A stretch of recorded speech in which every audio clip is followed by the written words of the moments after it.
The recording has begun. Oh, I also need to make sure Discord's working. I'll talk for a second. Hello, Cool, it's working. I'm talking. Perfect. Hello. Hello. And hello. Welcome back to Burger Studios Remnant Lunar Archon session.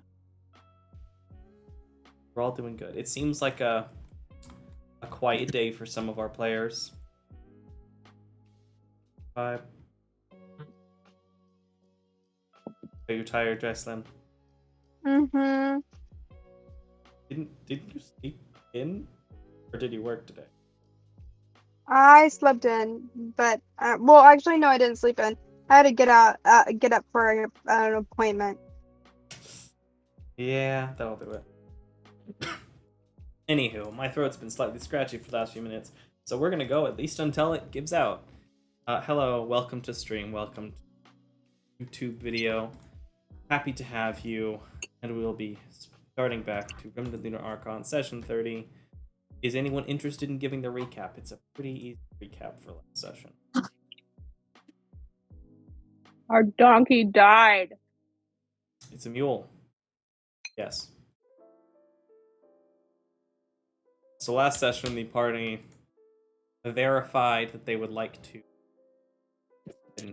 share vacuo. Let's see.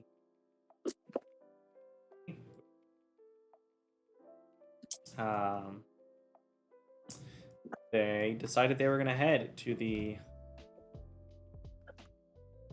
side of the place where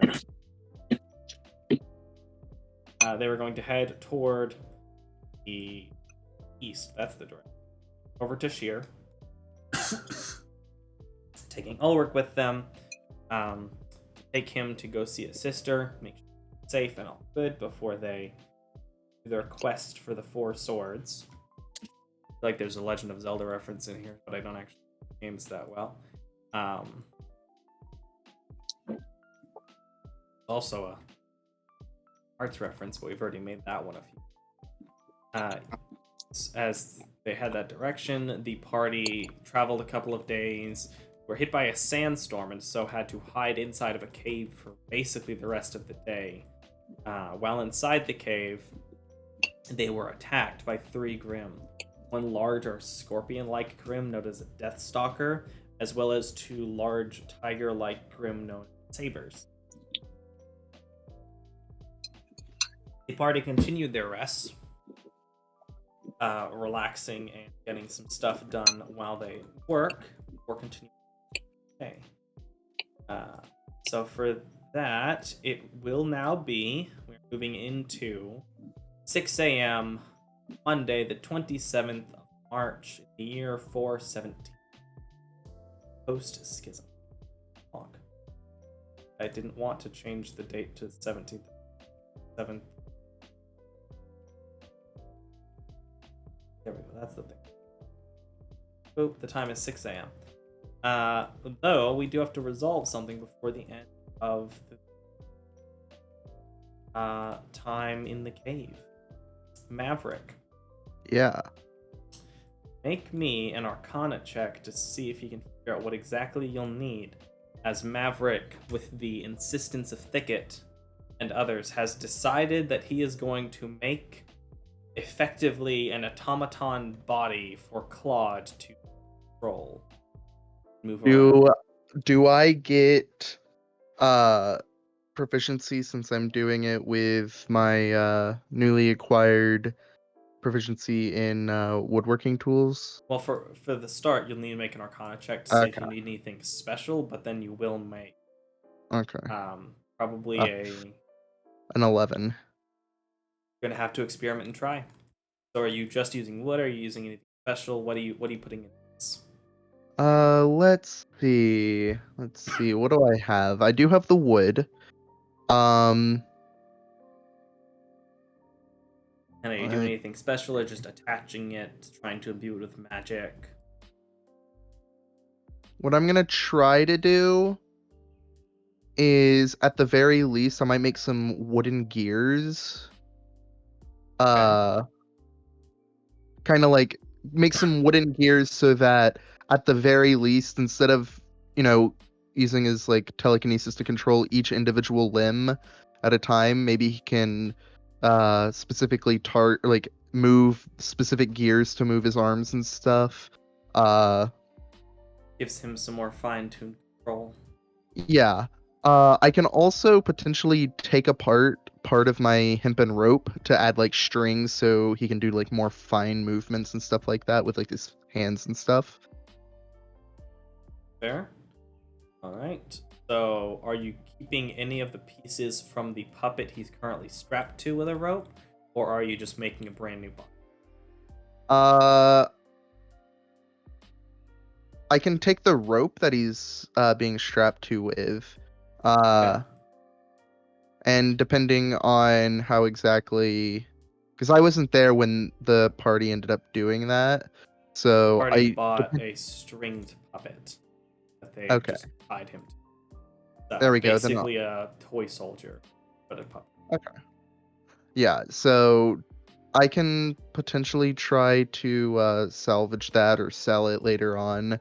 But as of now, I just want to focus on what's it called? Just building a body. All right. In that case, you will need to make a woodworking check. Are you trying to put magic into it, or are you letting Claude rely on his telekinesis to control? I think for the most part, probably with the telekinesis, because I don't think I have any infusions that'll work or any spells. Because like, would I like? How would that work with me trying to put magic into it? Would I need to use one of my own spells or something to do that, So, or when making items that require magical effects, you can get other people's help. So other spellcasters can help you by expending spell slots to basically cast magic stuff. And usually more of it's like a type of magic. Like if you're making a staff of fire, you don't necessarily have to cast fire spell it can cast, though I would probably require that. Or at least Okay. some method of casting it or something. But like Picket Circlet of Blasting, to make one of those, you would just necessarily need fire spells cast into it, because it needs like the essence of magical fire. So making something that might need control or something might require something else. Okay. Does anyone else have any spells that might work? Make it easier for him. Let me check my spells. I will check Cedar for you. Intelligence check to see if you would think.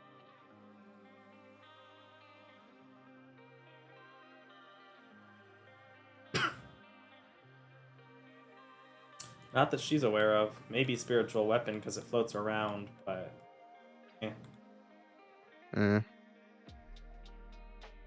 Okay.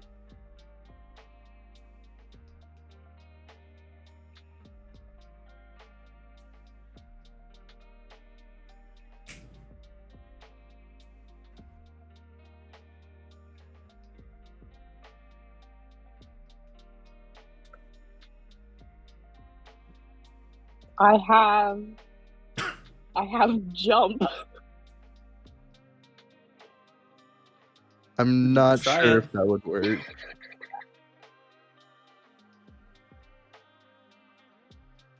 Jump and long strider.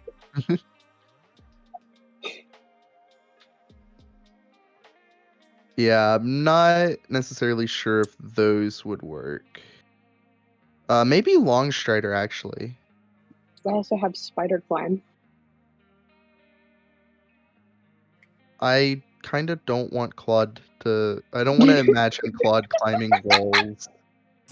Go You even don't want to see further Claude into. on the ceiling?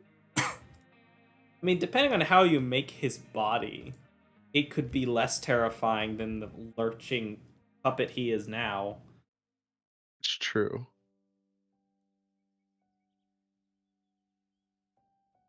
Claude pipes up. So, didn't even have the spell telekinesis. I mean, that'd probably work. Just amplify my powers, make me even more powerful than I already am. I have guidance and enhance ability. Neither of I could those are enhance. telekinesis. I could enhance his telekinesis. Unfortunately, that's probably not how that works, though I do appreciate enhancements of any kind. Enhancing my intelligence to make We me can pretend even that's more of how a it works. even more of a... We could pretend that would...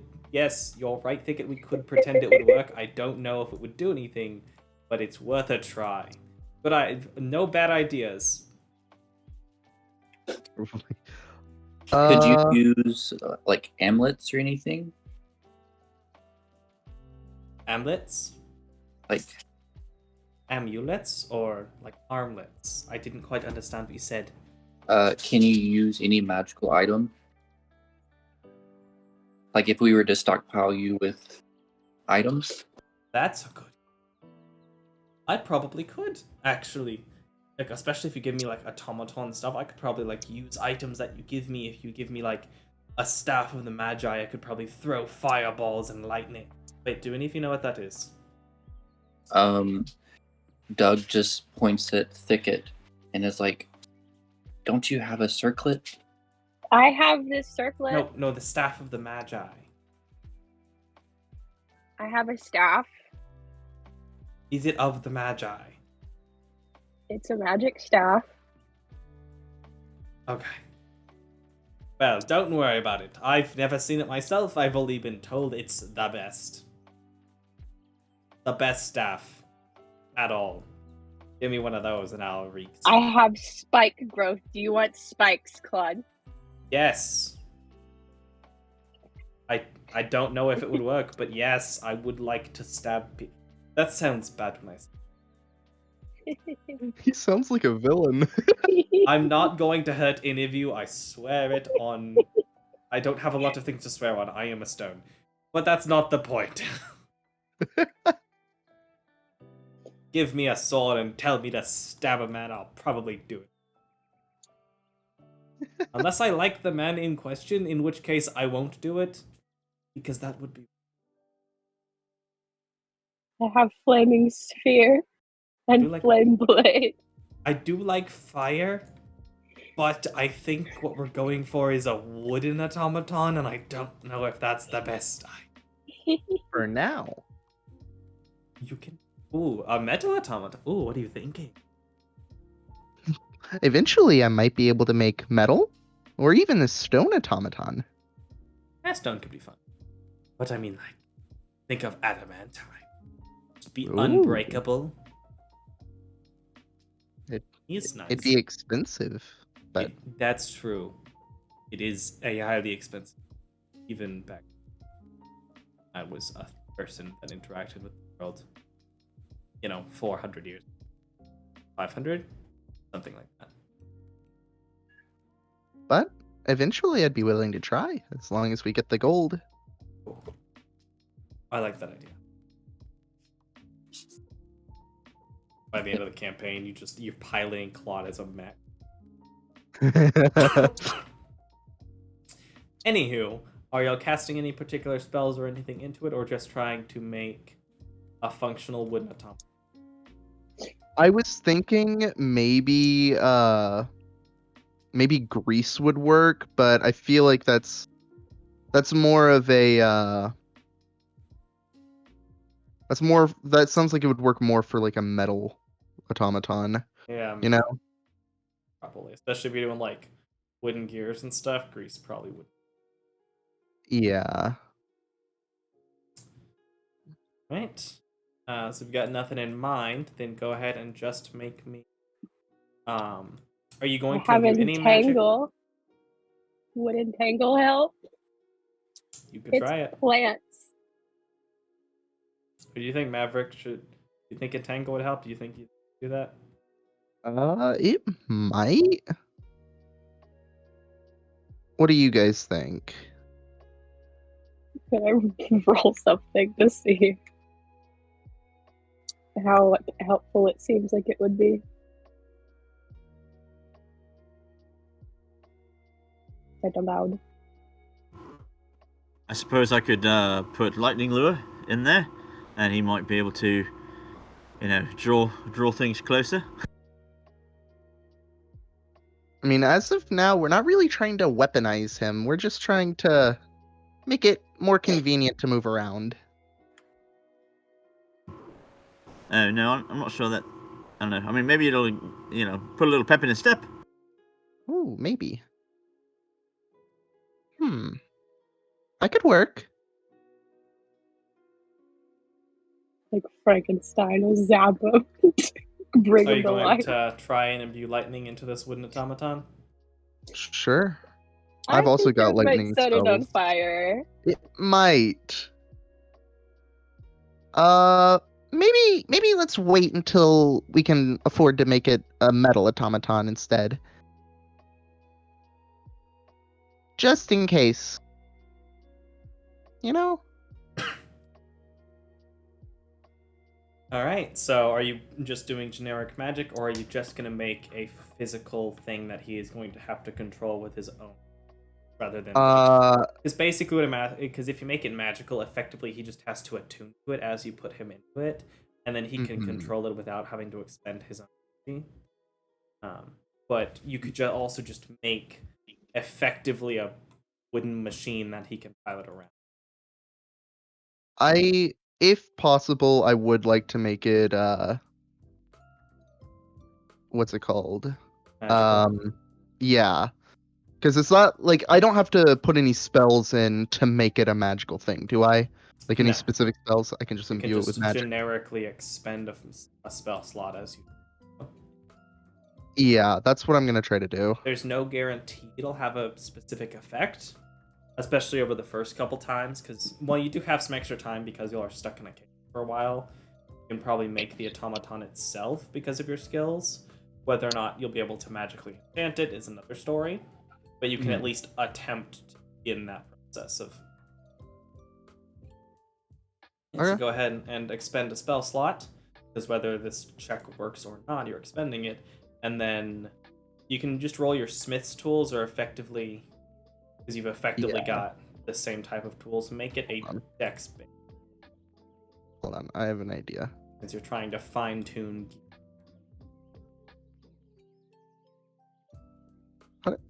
Hold on, give me 1 second. The one. Okay, what you doing?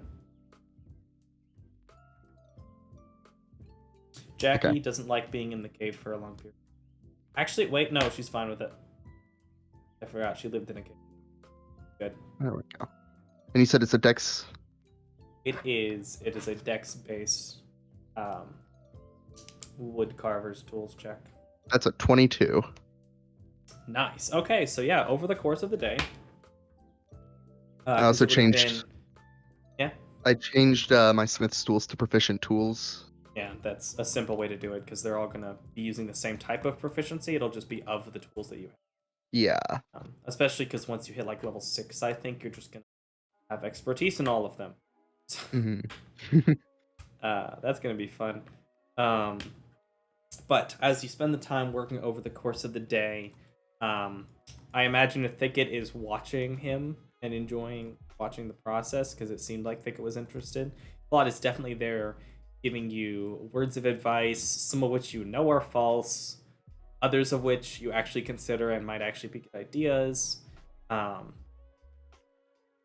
and right here, you like the little fire mark, just so it looks cool, and stuff like that the whole time.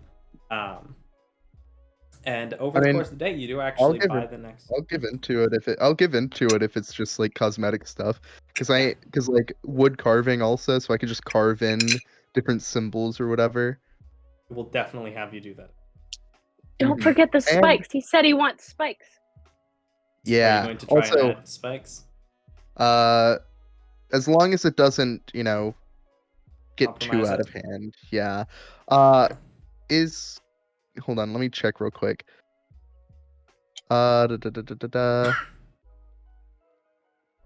Yeah, okay, so I also have the cantrip Green Flame Blade along with Thunder Gauntlet, so I could do a little bit of wood burning. Oh yeah, Just totally. Yeah. Aesthetically work. Yeah, over the course of the day, because y'all did stop at like 2 or 4 or something like that, over the course of that into the next morning, hi Echo, you do effectively make a functional wooden automaton that has, uses wood for the gears and everything. Prepare it in such a way that while he isn't necessarily, and the magic doesn't seem to take much of an effect. You can tell there's a little bit of it attaching to the wood, but it seems this material, the relatively cheap wood material, doesn't seem to be reacting too strongly to the magic. As you know, that some materials do react stronger than others, particularly gemstones and fine metals like silver tend to react very well to magic. The wood doesn't seem to have much. The spell doesn't seem to have much effect. You do create is somewhat abrupt. It's not perfect. You're not in a solid lab. You're just carving with what you have on hand, which are tools and everything. You're still able to do some. You make a relatively crude wooden automaton that uses gears and joints at the various different points. It's not a hyper efficient thing, and he effectively has like a 10-foot movement speed. But yeah, you've given Claude a body. Are you going to put him like on it as the head or into the chest? How would you like to position him? How does this look? How big is he? I would say probably a small. Oh, you mean like him? Yeah. Claude, if I remember correctly. Let's see. Let's pull up. What exact?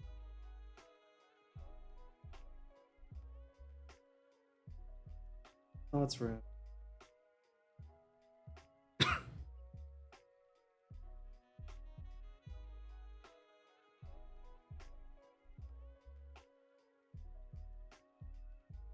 He has a diameter of 6 inches and is a relatively circular carved gem. Okay. Not And you hugely big. You said 13 centimeters? 6 inches diameter. Oh, 6 inches diameter. Okay. So about Almost like a kitchen bowl. That's about face sized. Yeah, I'll make it a face. Nice. So you just kind of mount him on top, atop this almost barrel-like body, with two relative, like 3-fingered arms on the sides, and he starts walking around the cave. Trunk, trunk, trunk, trunk. Or I guess tunk isn't it? But like, I don't know how wood sounds on sand, so we go with that. Probably just sand sounds. Look at me! I can move! Got a body. Yep. This is amazing! This is amazing! That was weird. I'll do that again. I don't know where that came from. Anyway, thank you very much. And he like holds out one of the hands to try and kind of shake your hand. And I shake his hand back. It very abruptly moves up and down. Oh, I'm still getting used to this. It's wonderful. And I'll try my best to, like update you every now and then if possible. Oh, that'd be great.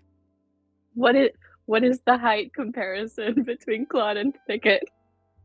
How tall did you make him? I assumed like 3 feet. How tall do you want to make him?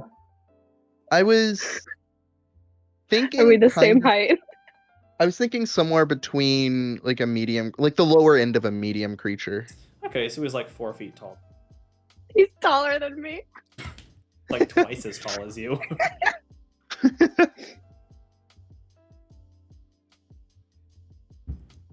But alright, as you finish up that, is there anything anyone else would like to do over the rest? I'm also realizing you're listening to Lo-Fi. Let's go back to D&D Casual Call.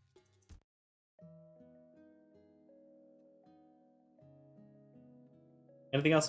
Anything anyone else would like to do? I don't think so. In that case, the next morning, 6 a.m. the 27th of March, y'all begin to make your way the rest of the way to Feldspar. I'm gonna need 4 consecutive checks. Actually, just make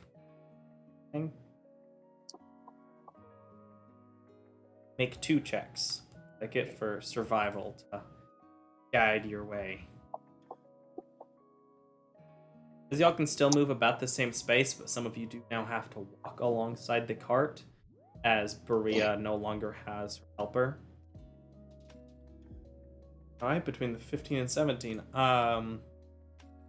Thicket would be the first to notice as we move forward to 29th.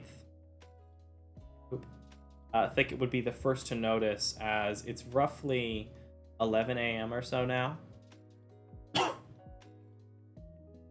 The rest of you would be able to see pretty quickly, as you would also hear the movements of these fairly large-sized, probably 5-6 foot tall at the tallest end of their back, and probably 10 feet long. These large lizard-like creatures with short tails, large jaws on them. Let's see if fairly large jaws, somewhat open. These spikes that come down from their chin to each side. These scaled creatures that seem to have some sort of extra padding or armoring on their back. I would like 2 of you, probably. Well, I guess who has proficiency in nature? Not me. Cedar and Thicket. No. Yeah. I have a -1 in nature. That seems not great for survival aspects. Yeah. Alright, well I have +4, so I'll use mine then. Okie doke. Also, I have medicine, not nature.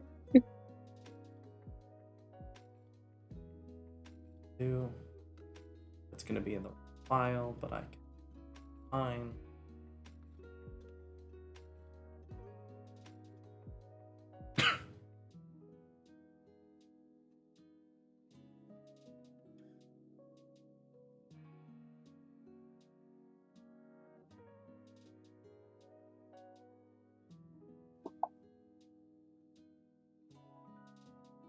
Total of 17, so you have both the general name and the scientific name that you've heard. I don't know where you've heard it. You would know with that role that these creatures are often called shield lizards, is their more colloquial name. And they are, they're colloquially called shield lizards. And their scientific name is called a Scutosaurus. Okay, too. They all effectively look like this, and you see 6 of them. One of which appears to be a young one, fairly small. That's terrifying. I'm just getting a gray page. It takes a sec to load. It's very detailed. It is one of the more detailed assets I've used. Mostly because it's not drawn. I think it's a 3 render. It is. Oh, wow. But it was the best looking version of a Scutosaurus I could find. Because that's a real dinosaur. Yay, dinosaurs. Yeah, it's not a T-Rex, but it's a dinosaur. Fairly similar to an Ankylosaurus. It is a large size, though more long than it is tall, dinosaur. You would also know with that role that they are herbivores, and fairly non-aggressive.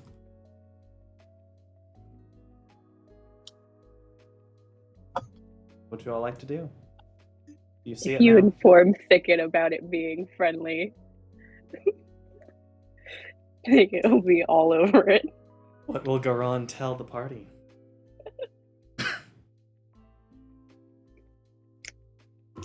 Still gray. I must have done something wrong. I don't know. Well, let me share it again. Worst case scenario, you can take a screen cap of it and put it in Discord. Throw it in Discord. Doesn't come soon.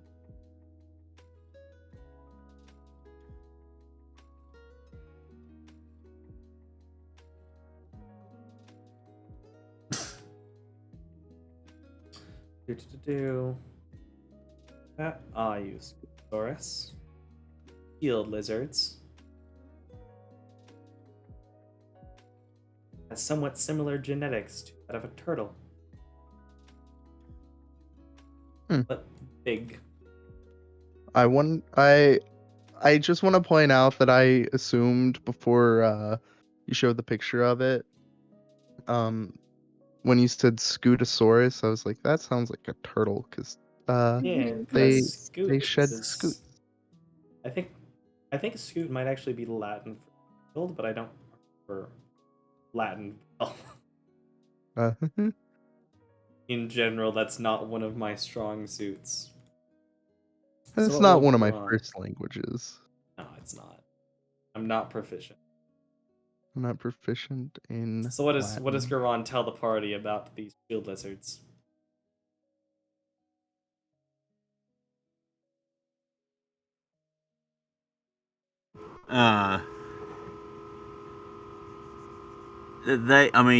They might have really tasty meat, but they look like they can fight a bit, and they can bite a bit, and they can claw and jump and tackle and chew a bit.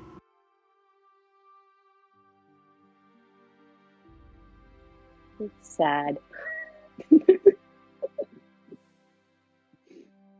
You might be able to As use you see- their leathers for like boots or something. A couple of them look over to you. One of the Are they bigger going to ones attack that us? actually has longer of the mouth horns.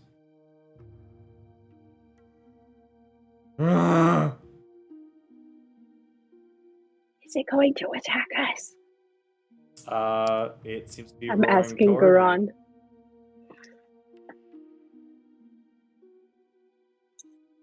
Thicket hides behind Garon. Well, it looks scary, but I don't believe so. I think it's more protective.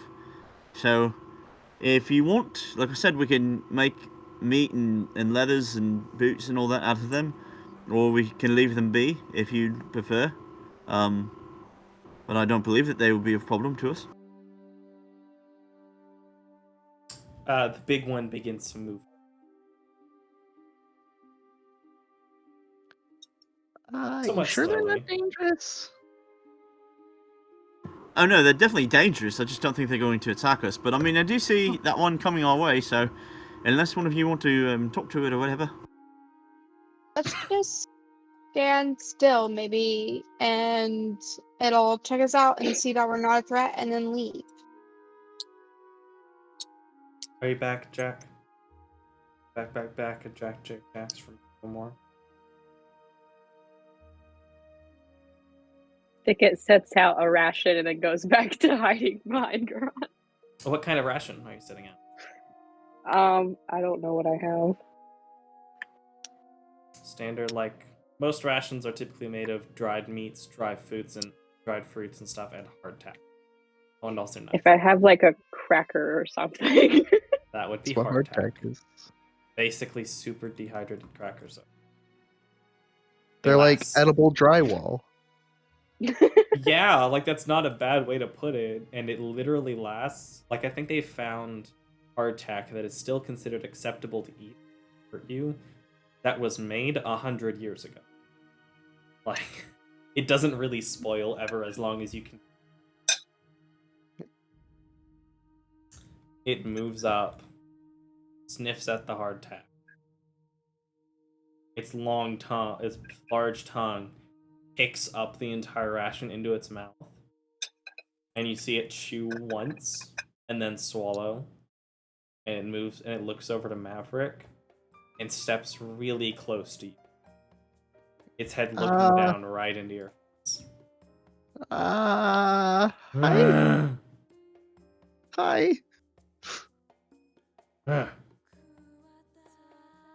Hi. I don't. Nice What to do you meet do? you. You're just gonna kind of be a little not brave, but not really scared. I don't know. Kind of stand He's there. nervous. He's nervous. And is anyone else gonna do anything? I'm gonna name him Scooter. He looks around the rest of you, and then slowly turns around and makes his way back toward the rest of the pack, who seem to be. I thought he was gonna eat me for a moment.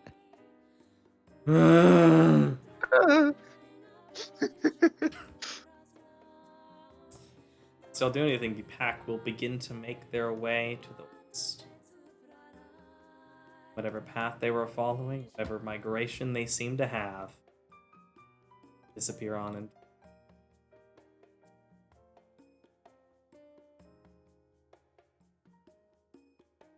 As y'all effectively became statues when they walked over. Alright. I need 2 more survival checks from Thicket.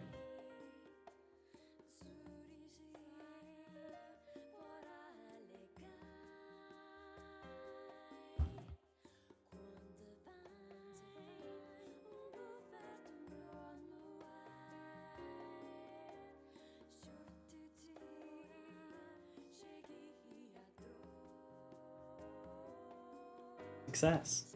Just literally don't roll a 2 or lower.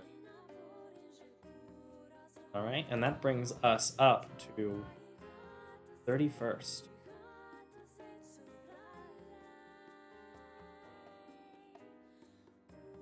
It is now the end of March, 32nd, Friday, about 4 p.m. On the previous day, as you moved, there was large amounts of wind passing by. High winds blowing to the south.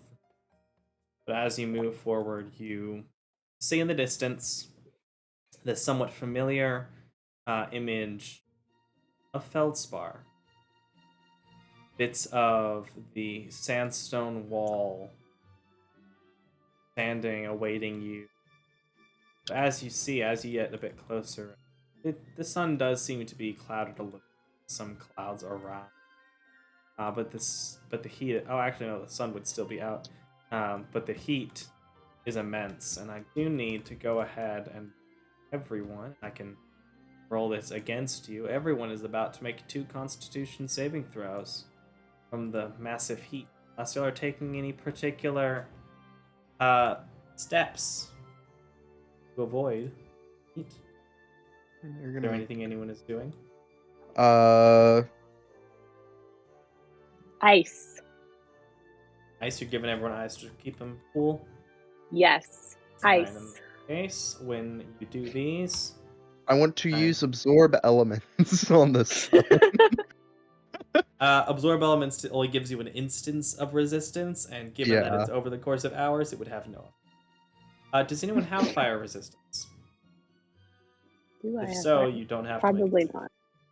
I don't think any of you do. Alright, I've rolled it against you. So it should have given everyone a save. Did it? No. I don't No. see it.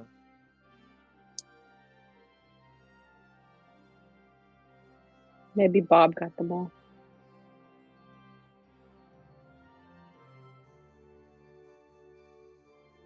Oh, I got it. There we go.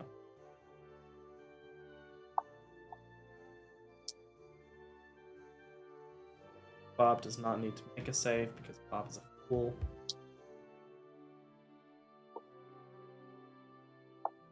Oh no. And you can mark advantage. Oh, I didn't mark advantage. Should mark advantage because you've been given ice, so Garand and Thicket, both of you need to roll again.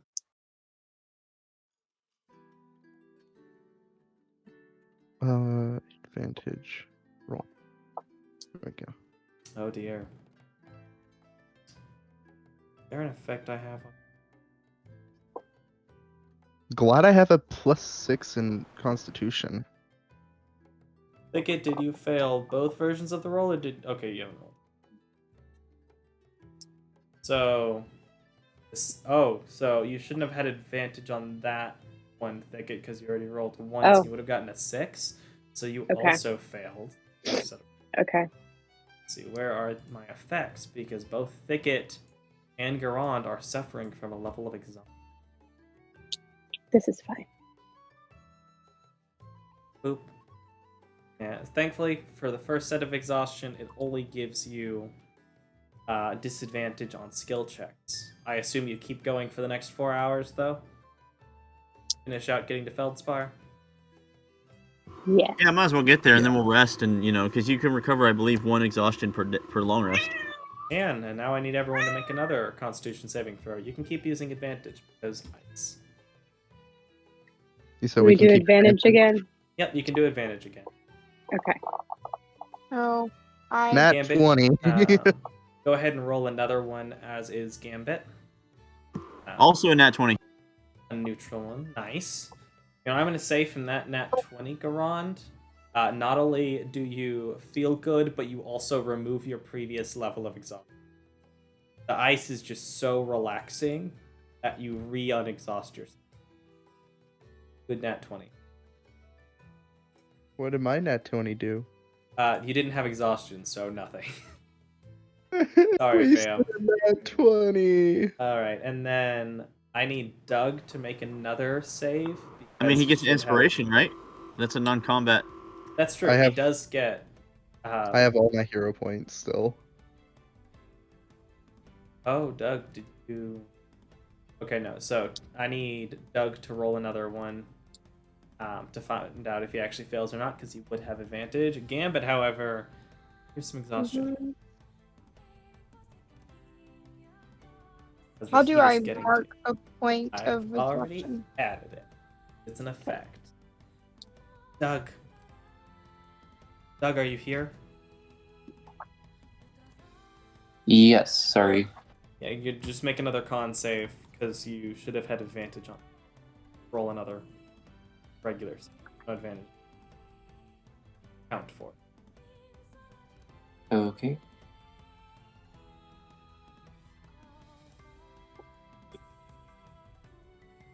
Cool, so you're good. Alright, so in that case, when all is said and done, only Thicket and Gambit are the ones who are exhausted from the heat. I'll be As right you back. approach... Whoa. I'm Hello? sorry. You just roboted really hard for a second. I was surprised. Good?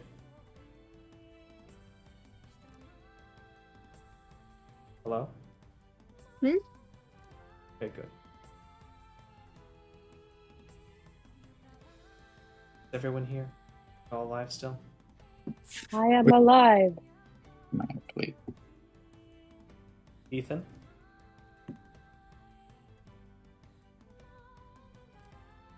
Ethan? Okay, I'm back. Cool, okay. Making sure. So as you approach, Feldspar.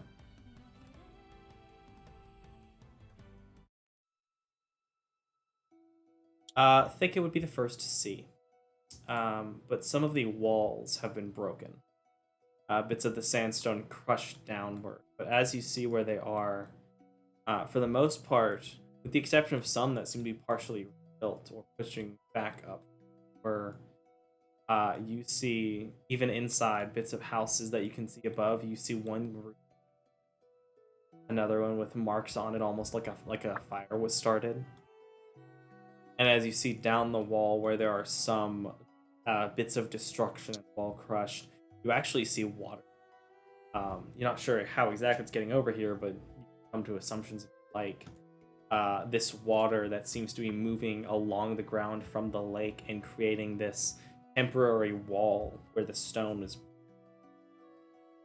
And as you approach, you do see at part of this wall, there is a saber, like you'd seen the other day, basically attacking the crashing in, repeatedly slamming itself against, and you see another one approaching that area of the wall as well.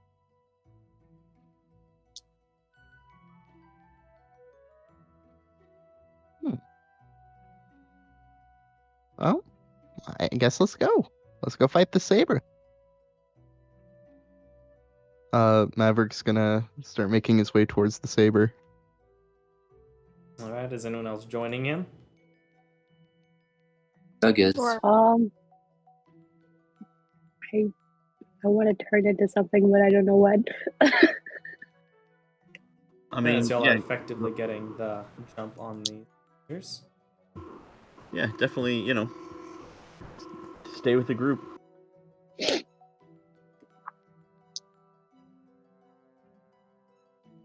I'm gonna go Warhorse.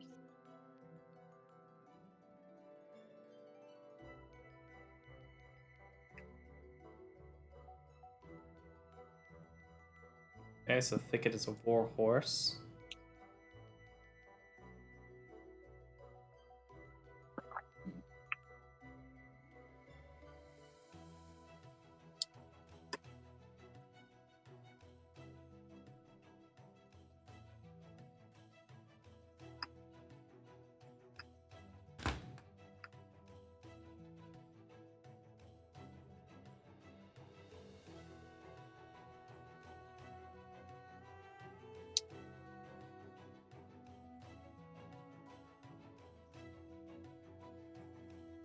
Since I don't have a map for this, we're gonna go on a temporary map because I already have it up. We're gonna be onto the Scutosaurus. Is anyone going to ride upon Thicket, the warhorse? Is Thicket going to allow anyone to ride? Yes. Gambit isn't too heavy. Gambit could probably work, right? Well, with Thicket becoming a warhorse, it's not. He is now a large creature and could carry any of you. I can carry all of you. Not all of you at once, but too easy. Hey guys, I'm I should probably go grab dinner before everything closes down. I'll be back. Someone can take control of Maverick while I'm gone. Okay. Okay. Yeah, Alright. sorry. How far are we from these?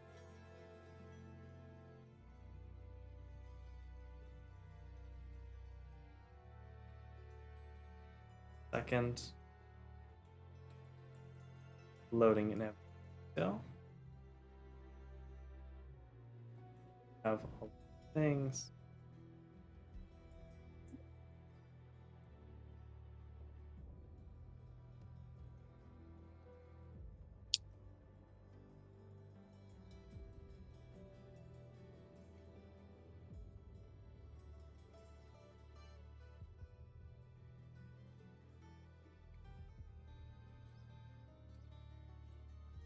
Okay. Saber 1. Buy them because far. 2.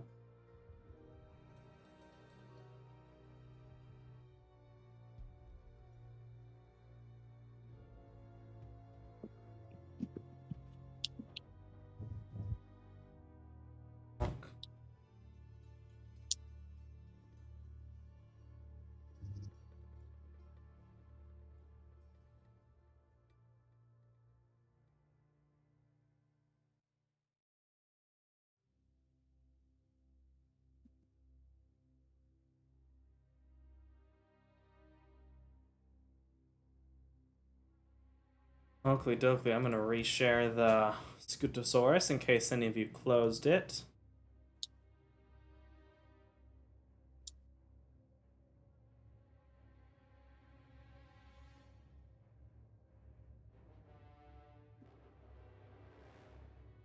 Who would like to control Maverick? I'll do it. Excuse me. Wanna control Maverick? Alright. Remember, Thicket, you are missing a two first level spell slots. Yes.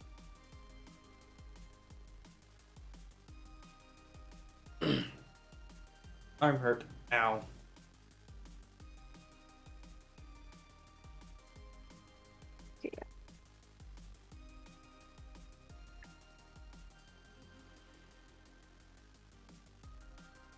We're fighting on top of the lizard. You are fighting on top of the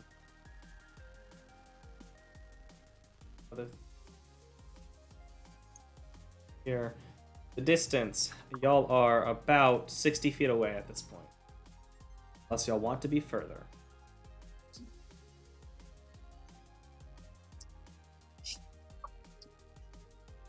I conveniently have 60 feet of movement. Nice. Um, Advantages of being a horse.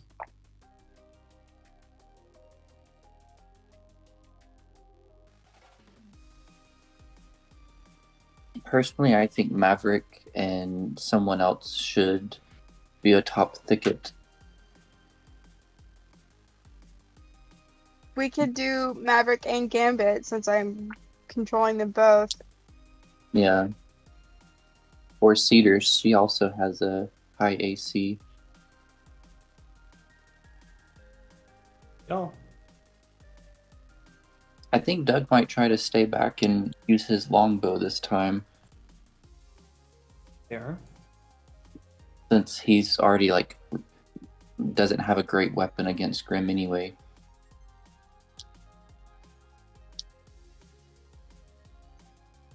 Okay.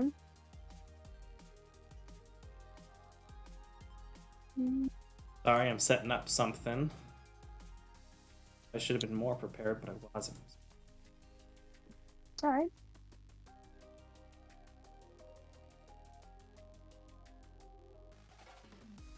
It's giving me time to look over all the things that Maverick can do.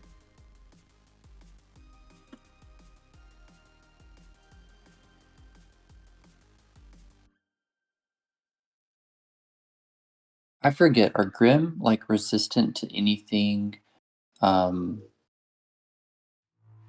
besides generic weapons?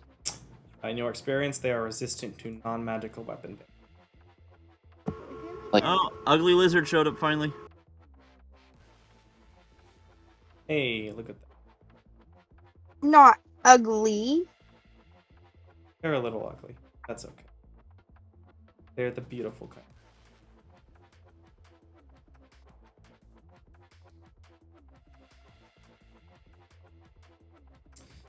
Alright, and I need everyone to roll initiative.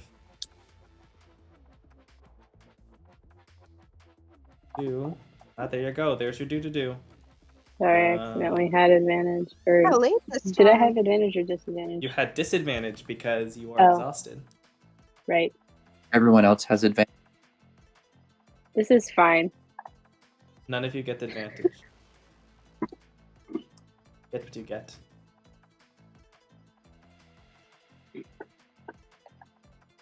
Doug is always last on these initiative rolls.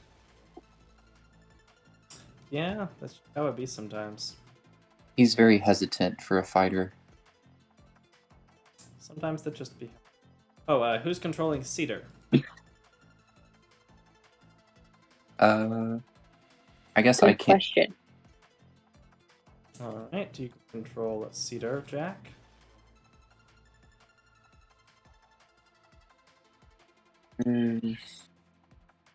I've also. Oh, wait, I was about to say, why am I missing? Grab his food. Okay.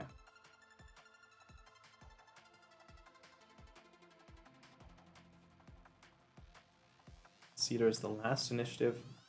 Wow, everyone rolled really poorly except for the Sabyrs.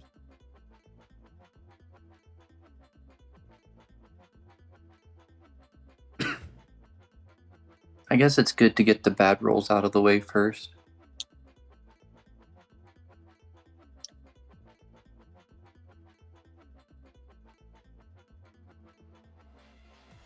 Fair.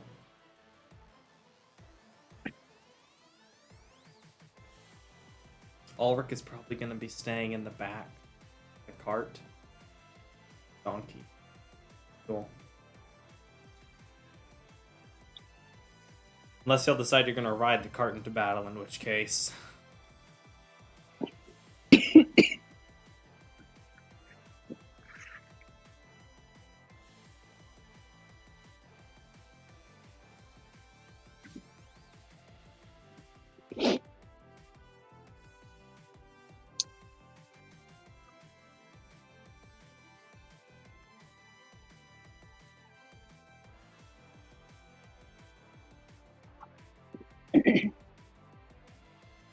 That's right about.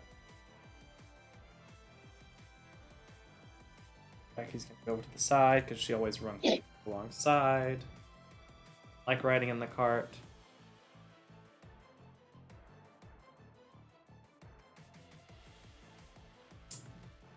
Can you roll Cedar's initiative? Yeah.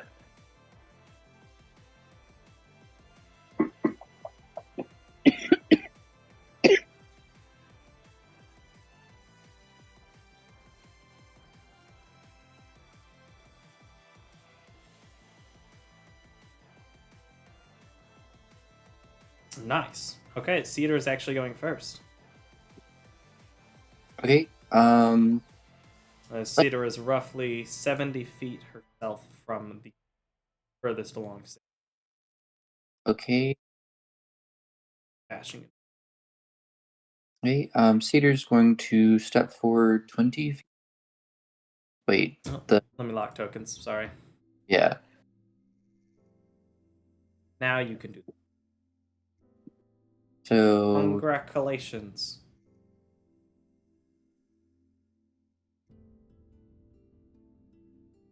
okay, 20 feet. Let's see what else. See. Okay. In the thicket, right. And down, right and around like a horse. 20, 25, 30, 35, 40, 45. Okay, I think that's enough for Thicket to cast Foxfire on Cedar. both targets. So the Foxfire is 60 feet, yeah? That puts us 55 feet away from the furthest one. So yeah, go ahead and target both of them and roll for Foxfire.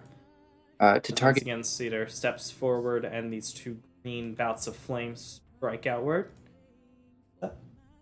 So I can target both at the same time? Yes, because Foxfire can target up to 3 creatures. Oh, so I have to click Foxfire first? So I've connected both of them now. So what you need to do is for Foxfire, hit the magnifying glass on the right, and then where Dex DC 14, just click the dice next to save. Dex DC 14. Okay. Be sure to mark off the. Well, it's giving it to me, so now I have to actually press the buttons to finish the roll, but you've gotten to for the moment. Go ahead and mark off the second level spell slot. Okay. Save roll. See. They both fail. Alright, so if I remember correctly, Foxfire will go ahead and damage them, and then it's.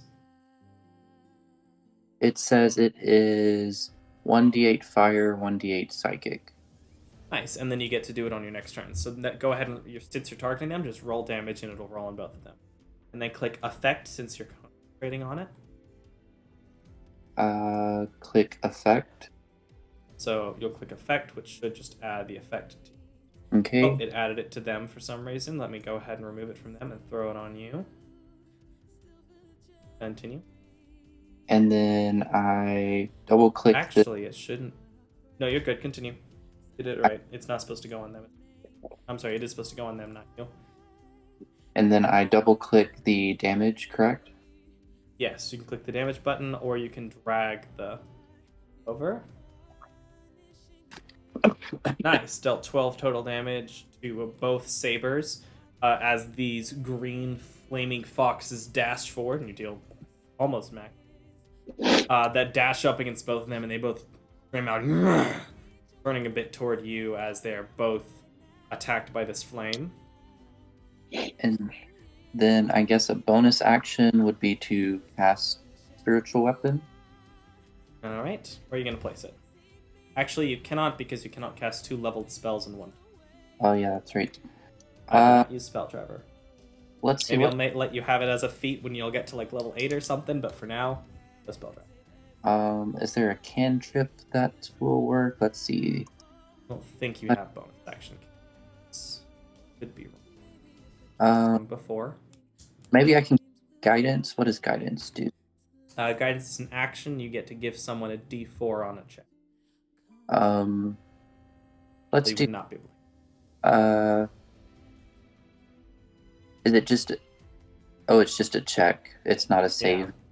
Yeah, it's only a check, and it takes concentration and an action. So Yeah, if you so did, it would end Foxfire. If you in that case, I think that's it. all right. As you do this, I need to check another thing because I forget things. Oh.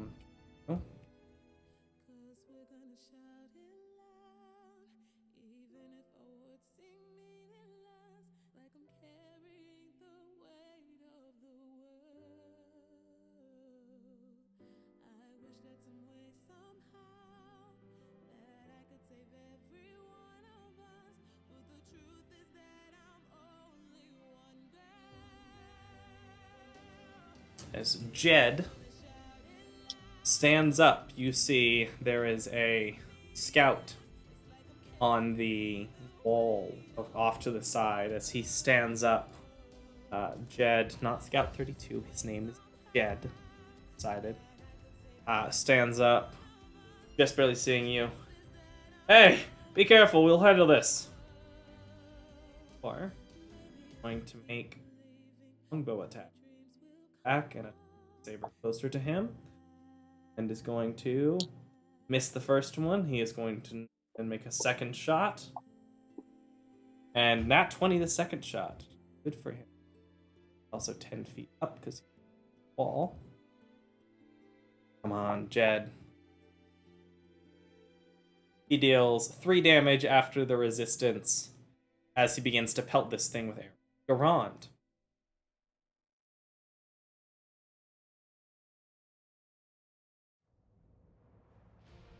Christopher? You I need am to back. go put. Yeah. No, he's back. Right, I just wasn't sure if it was back or not. Yeah, He is no, back. like I had just gotten, so I switched over to my headset, and then as soon as you said Christopher, it had like just clicked on, so I was about to hit the button anyway, so it was like perfect timing on your part. Perfection. Alright. All right, so I missed something. I heard something, like as I was coming down the stairs, I heard something about, don't worry, we'll take care of this, and then a miss, and then a crit. Yeah, so Cedar first cast Foxfire to have these flaming foxes surround the Sabyrs, like she's done a couple of times before. And then this scout named Jed stood up from the wall, yelled for y'all to be careful, they'll handle it, and then took 2 shots at the Saber. Y'all do not recognize him personally. But there do seem to be people defending. What you want to do is up to you. What would you like to do? All right, well, I will start with the one that he critted then. Right, since he only dealt 3 damage, poor guy. Oh yeah, they definitely have this. He rolled a 4 and a 1 plus 2, so 7 on magical piercing. Yeah, it didn't do. But hey, he's trying. RUPH, bro. All right, well, yep. So suddenly we're still in the desert, but salt water burbles towards this particular. I also realized that y'all see as the heat from the foxes surrounds the saber, it actually does a little bit of extra damage. It seems that from the scorching heat, fire damage is increased by an amount. 2 points specifically. If you cast a fire spell, it'll do slightly more damage. But continue. Sorry to interrupt.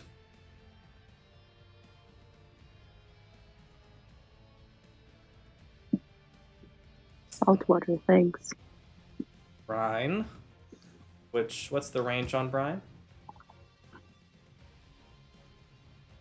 60 feet, or is it 120? I can't remember. Neither. It's 90. 90. Okay, well, it's still either way. It's in range.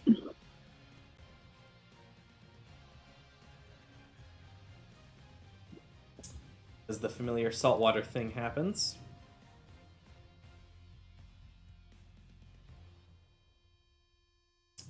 Shouldn't be placing on both of them. That was my fault. 19 was the one that he hit and did damage to. So I moved it over to 19. Sorry about that. Hey, you're fine. I just was surprised. I will make sure it's not on 11. Cool. All right, and as you were, I assume you're going to do the Garand thing and throw some lightning magic. Oh, Kind I of am. lightning. Oh, I am. Nice. I will use a hero point. Nice.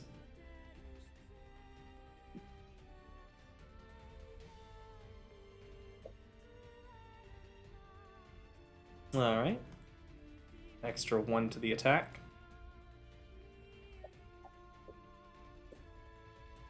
That hits. Roll damage.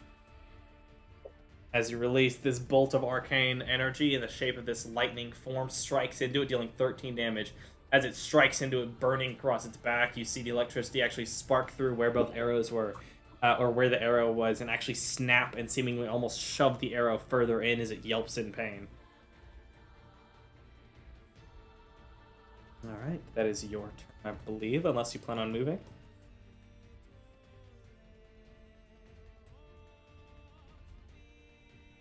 And did y'all decide who was jumping on Thicket? If anyone.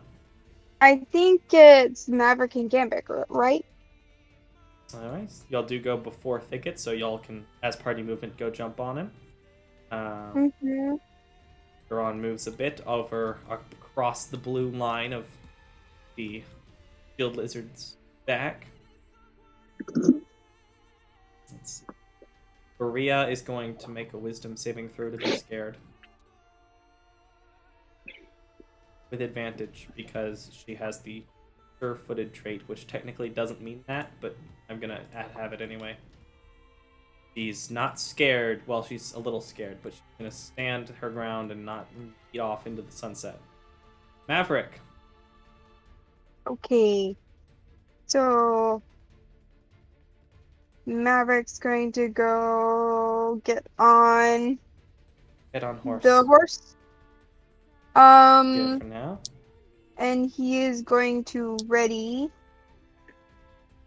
Boop, boop, boop, boop, boop.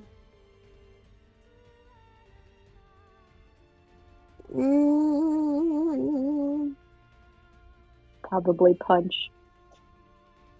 Probably. Yeah. He's gonna ready a jump attack. Oh, like what? so like as when he's gonna get ready and when the When he comes into the range, he's gonna punch. When he comes into range, he's gonna jump off the horse and punch. Allow the punching part whenever he gets in within range, but jumping would be a movement. Okay. So for now, just stay on and punch when in range. Gambit. Okay. Gambit is going to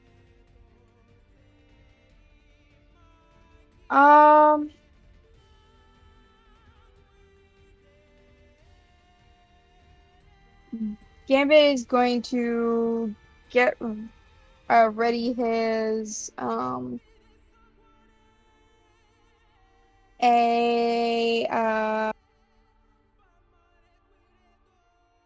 his dagger of warning, and when he gets in range, he's going to stab. All right. We're on the horse.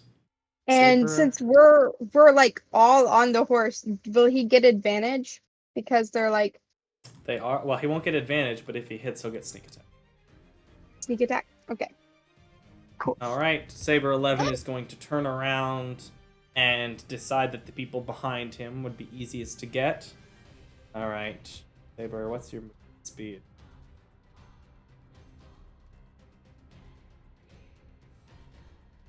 Big lizard, you. Just barely.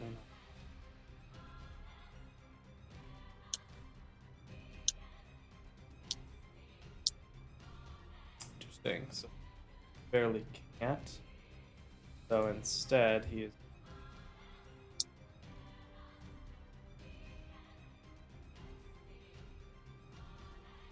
Over to here. Going to ready his own action.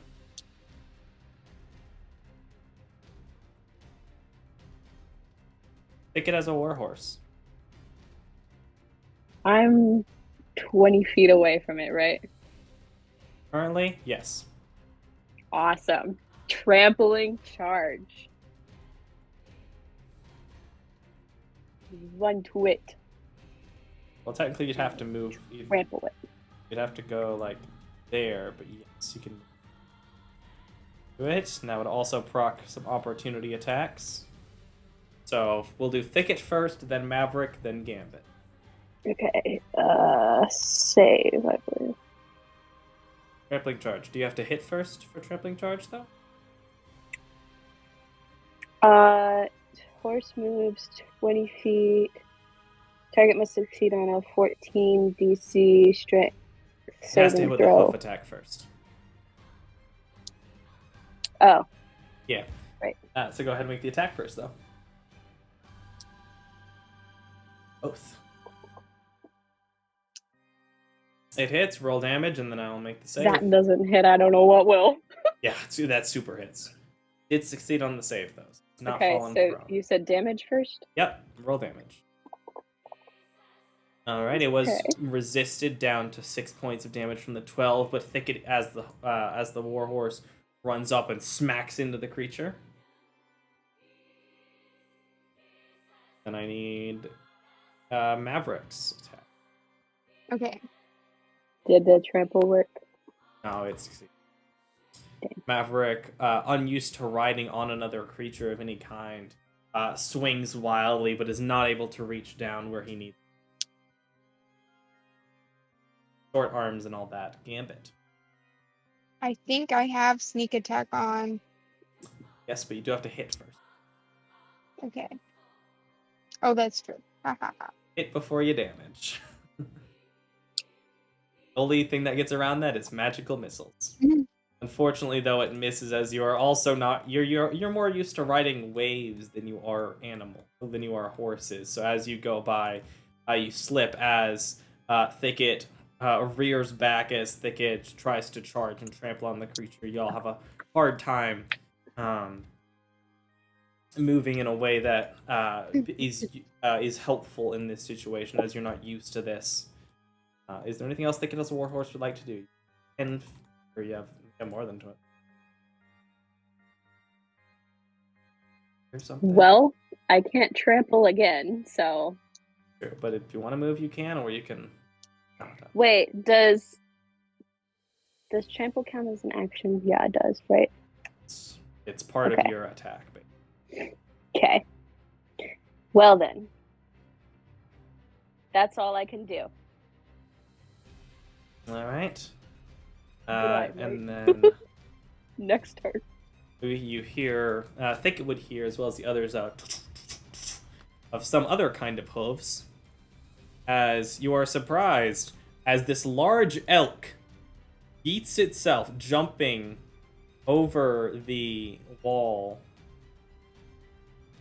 will land and is going to do its own sort of charge thing. It has a different kind of charge, though.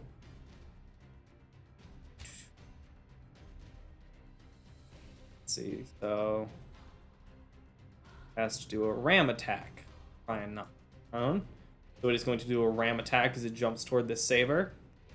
Jumping over, it rams into them, hitting with a total of 22, but only dealing 4 points of damage as it slashes into them with its large antlers. As you see this large elk with these 8-point total of the antlers, this fairly sandy, light brown pelt on it, strikes into it, dealing. Oh, it should.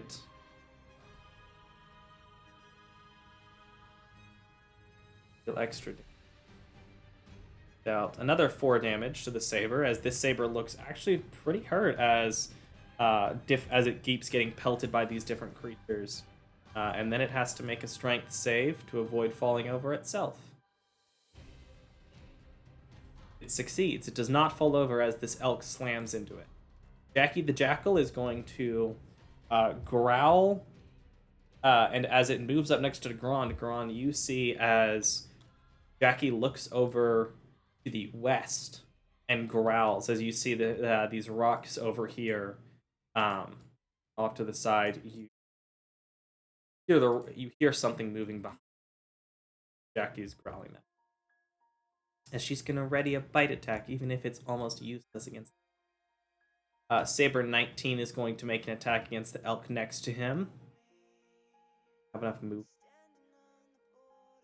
Claw attack, powerful of the two, and is going to miss as he tries to bite into this elk. The elk actually pulls down its horns in an automatic intelligence and blocks the attack as it catches the claws in its horns before throwing it off to the side. Let's see. Round Ulrich is there. Doug. Yeah, I think Doug's had a change of mind. He's going to go back to his whips that he's been accustomed to. Trying to the chain whip. All right. trying to knock these things prone. So he's going to move his 15 feet.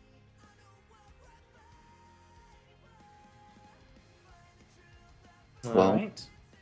And then he is going to first try to hit the saber. Back. Why is it not?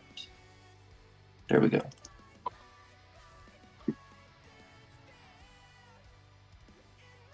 That hits. Super hits. Make sure to roll the damage onto it so it'll calculate. Correct.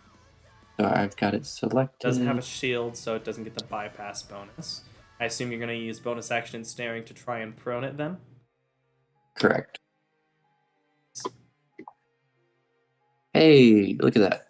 Alright, it resisted the damage down to 5, but it does slash into it as stepping up, throwing the hammer side, swings it down and actually sets a crack into the top of this thing's skull mask as the hammer slams down onto it. You pull the other side as you're doing this, trying to wrap around its leg. Go ahead and...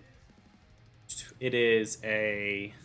it's an athletics check. So you need to make an athletics versus its athletic or acrobatic. So athletics check.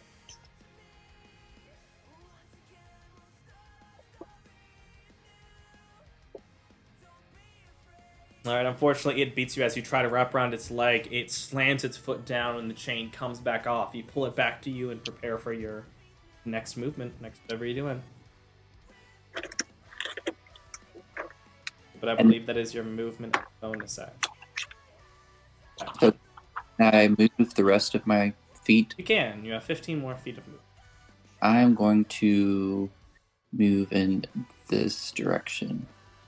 Alright, stepping through your comrades and past Thicket as a Warhorse.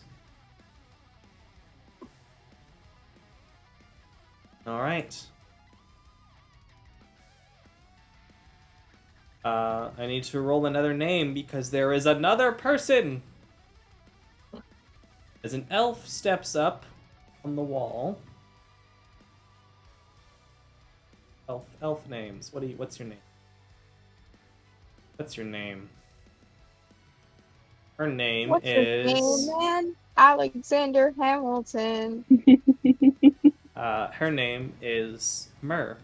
Myrrra. Like the spice. She's a Spice Girl. She is a spice girl. That's how we... Alright, we've decided she is a spice girl. She is going to... Epic. Not being able to get a good shot through the elk, she is instead going to take a shot at Saber 11, or a couple of shots at Saber 11. That's the first one is going to hit. And do 1 damage as it basically bounces off of the saber. The second one is also going to hit, do a little more damage. Hey, dealt 3 damage as these two strike into its side, barely cutting into its back leg a little bit, not even enough that it notices. Her turn, we are on to the next round. Garand, you hear growling from behind the rocks as jumping over the rocks and moving toward you is another saber. Let's see.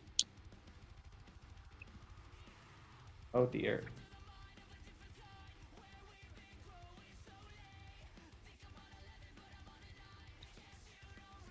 Is going to pounce and try to make a claw attack. It's Jackie.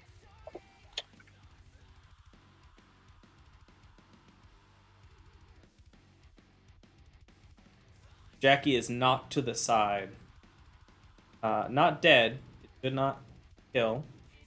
But is unconscious as it claws and sends Jackie flying off to the side, dragging her away. She lets out a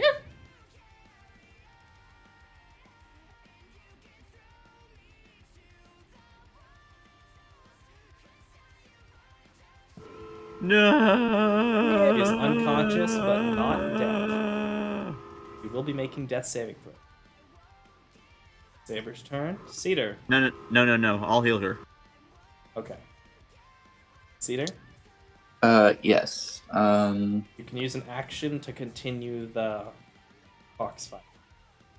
Oh wait. Yes, that is an action. But it does just automatically affect items. Okay. Oh no, they have to make the save again. They make the save on my turn or on their turns? On your turn. Force both of them to make the save again. Okay, let's do that. Alright, go ahead and roll the dex save. They both fail again. Go ahead and roll damage.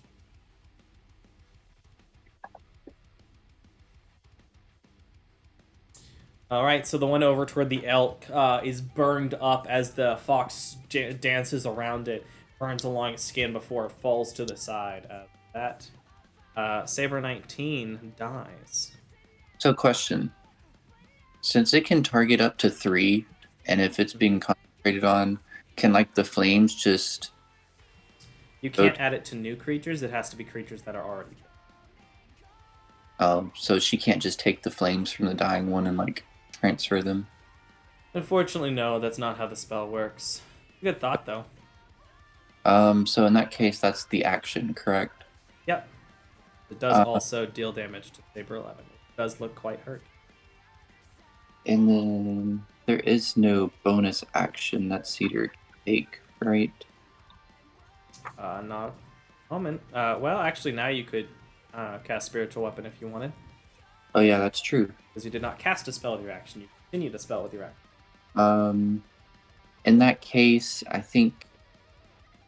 I think Cedar's going to charge in this direction, the 30 feet. Alright. She moves over toward Garand. Don't know why it didn't proc. I'll just move. Alright. Jed. Jed is going to... And then he's going to cast Sorry. Spiritual. Where's she casting Spiritual Weapon? As I'm going to throw the token down on the map. Token, throw you down on the map. And she can cast it within 15 feet, right? Yes. So she's going to cast it right at Actually, I think it's 30 for Spiritual Weapon. But... Oh. Well, she's going to cast it right at Saber 20.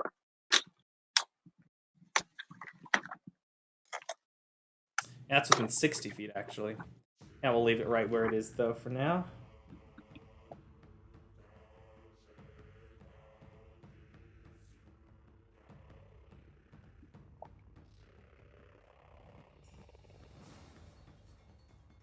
So you've already cast it, right? So I just hit the attack button. Yep, so you will need to just hit the attack button. You'll just need to roll it at it. Force it to save. Okay, so it hits. That hits. Roll damage.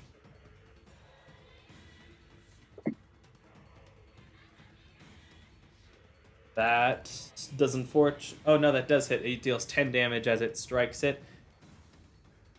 Oh, you dealt that to Saber 11. Accident.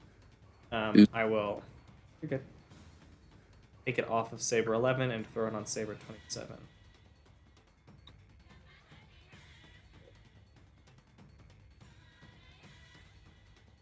Oop.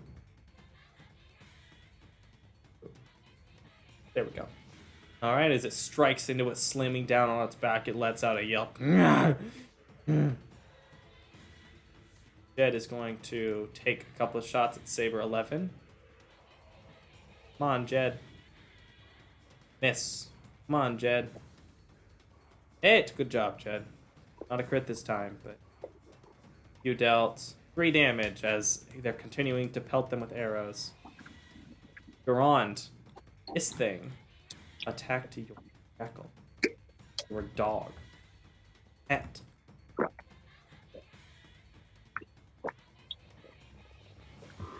There is just no end to the evil. There is no end to the evil in the world. Grim must Alright. all be destroyed. All right. You Well, need to kill every Grim on Earth and then yourself. I would transfer the brine over, but it's more important to heal Jax. So.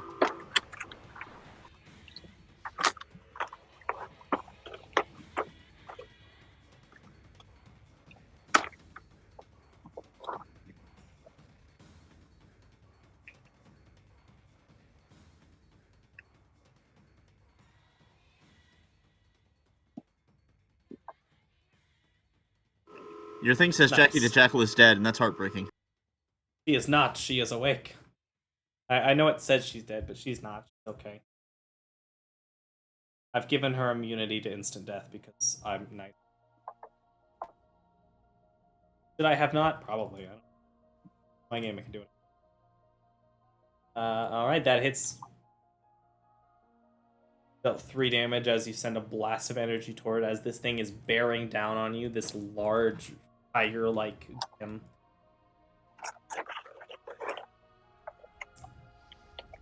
Ulrich is. I may or may not provoke on this, but I'm gonna try to move closer to Jackie. It does not. Go ahead and move where you'd like. She is prone, but she can stand up. And when she starts to come to, I say, "Heal, girl. Heal. Stay safe." Alright. Roll an animal handling check.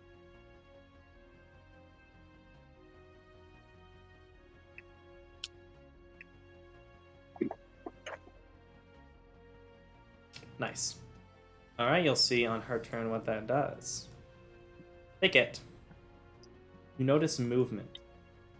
Shifting in the sand. As out to the southeast, they're shifting the sand. As breaking through the sand, you see dozens of these small creatures all interacting together. As you see, though you haven't fought one in some time, you do know that this is a swarm of sulfurfish currently in its what kind of form is this? It has different form. In its serpent form as it breaks up from the ground.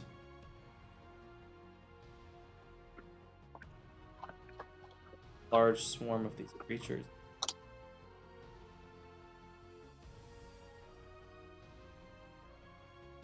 Where do you want to go? I'm gonna move there. There. And it is going to release a flame torch. What's 5 foot long? So can't quite get all 3 of you. So it's going to direct. Okay, it's going to release its torrent of flame and hit both Gambit and Thicket.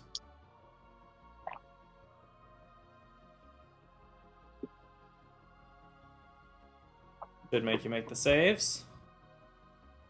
Thicket succeeds. Gambit also succeeds. Both are going to take half of this damage. Oh. As it deals what would have been... Oh, it didn't. Is it a no damage save? No, it's a half damage. It should have. You are each going to take 2 half value. They're each going to take 12 points of fire damage as this burst of flame tears through and strikes into you. Thicket, it stays in his horse form. Gambit, you feel this flame lick along you as it releases this burst from inside of it. That is its turn. Berea is going to suddenly be a lot more scared and is going to begin to move away, pulling Ulrich on the cart with it. Maverick.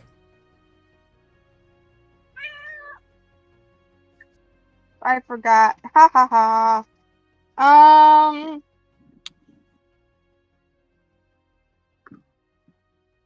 Saber 11 is almost dead, right? It's looking real hurt. Okay. Thunder Gauntlet. Punch! Oh, Punch! no. Unfortunately, that's a 1, as he actually falls off of Thicket this time as he stretches out. He falls to the side and lands on the ground. I assume using Okay. half of his movement to stand back up and brush himself. Yeah, probably. I don't know if you're good luck for Maverick, Jaslyn. Yeah, I'm. As soon as he I'm- touched your hands, just rolling. Not I'm great. rolling real spotty today. It's okay. He has lots of defense and AC. Okay, do I get You have half of movement. Technically, you could get back on Thicket if you no. I think Thicket is not working out. So Spends one turn on Thicket. This is not working. he did miss 2 attacks on you. I don't know. yeah. So I think he'll stay there. All right. Gambit. Gambit. Do I get sneak attack? Yep. If you hit. Okay. I'm going Make to sure to roll go it all. with yeah, with the dagger. That's choice. my only magic weapon. And yikes. Miss. This time, as you cannot continue to hit. try and stab, also has a hard time. Okay, cunning action, dodge. You cannot dodge. You can dash, disengage, or hide. Oh, I forgot. I'm sorry. I played a level fine. 20 monk. I forgot. You're good. Monks I are don't- very special getting that one. Like that thing is a rarity. Not handed out lightly. I've never seen them give it to anything else other than monks. Okay, cunning action. I can't do anything because I'm on a horse. Yep. Saber 11 is going to attack the biggest thing near it, and that'll be Thicket as a warhorse. It's going to try and make a claw attack. You Roar. definitely rolled the bad side, didn't you? That's a good question. I mean, maybe we'll see. It does miss you though as it swipes, and Sabers only get 1 attack. So as it swipes, it has a hard time striking into you as you manage to shift around, clearly being quite adept to moving around on all 4s. You know, having been a cat, and still is a cat. Speaking of which, it's your turn, cat. All right. Hoof attack. Oof. Oof. Attack. That hits. Super hits. Deal damage to the. Wow. Whoop. Strike. It deals 5 damage. Striking into it as you actually break through whatever bone-like structure this thing has, as they normally turn to the inky darkness, like breaking through its front leg as you strike into it. Looking good. All right. I am done. Elk. Elk sees that you're doing okay, and he is. Am Dash. Right. Am I doing okay? He thinks you're doing. And is going to strike into the swarm of sulfurfish. Charging forward, it's going to potentially get extra damage and make a save. Drags into it. So he gets extra damage. Take this swarm of sulfurfish. Not magic, but it's still only 5 damage. Well. Welcome back, Ethan. Bit. Oh, right. It also always resists. What's back? What's up? I will re-release your character again. Because apparently Jaislyn's not very lucky with your character. I think you rolled a 1 and a 3. That 1 Well, and a I'm not 3. lucky with my own character, so. This is true. Apparently it's just Jaislyn in general, maybe. The robot overlords hate me. So, sulfurfish. But overlords. So can sulfurfish be prone? They cannot, so the charge doesn't do. But it does deal extra damage, not a lot, but hey, damage is damage as it strikes into it with the horns again, pulling some of the silverfish ash out and throwing it to the side. How's it doing? I think these rolled pretty well on health, so it's not too bad. That's the elk's turn. Jackie is going to, having been animal handle, is going to... It's not a nod, but from what you see and it looking scared from the saber, is going to run out to back here, turn around, and be growling toward the saber.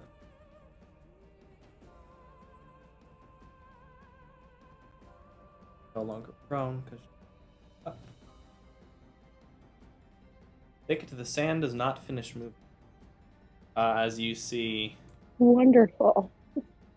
Oh, Which map are we on? you are on the We are Scutosaurus. on the lizard. As dashing, another swarm of sulfurfish appears and moves to flank the elk. Why are we on the Scutosaurus? Because I didn't have a map for the edge of town. Oh, okay. I was like, I must have missed something if we're tiny now and fighting on the back of a Scutosaurus. Because I didn't have a map and I decided I wanted to do the Scutosaurus. The orange wall up there is the stone wall of the town. There's an elk that's fighting with y'all, as well as two archers. Ulrich is going to climb toward the front and try to calm Berea, but encourage her to move further away. Doug! There are suddenly more seen grim. some things. Yes. What does the team remember about these sulfurfish in terms of like resistance, like their forms? Fire. Lots of fire from them. What else you remember is up to y'all. What do you remember? Because I remember, I know like you like because they're just a bunch of individual things. Weren't they resistant or like not able to fall like to my ensnaring, right? Yes, they are immune to prone, as well as restrained and grappled. Because they are a bunch of small creatures. Well, tiny act. I also remember Doug did not do well against them. They seemed to, even when we're attacked by magical things like Shillelagh, seem to have a level of resistance because you couldn't attack very many of them at a time. They seem to resist bludgeoning, piercing, and slashing damage anyway, whether it's magical or... Oh, did they have the to where if you were right on top of them, like it would be like recoil damage, like fire damage? Good Or- memory. Am I correct? Yep. If you end your turn within 5 feet of Sulfurfish Swarm, you have to make a dex save. And this is why I carry a chain. Good job with the memory. You've basically remembered all this thing's tactics. Great. I'm still going to keep my chain out. I think I'm going to ride atop of, or jump onto Thicket, and then attack this Saber. All right. I assume Thicket allows him. Yes. Welcome to the horseback. And then let's go ahead and attack this Saber. Looking pretty hurt. Why is my attack not...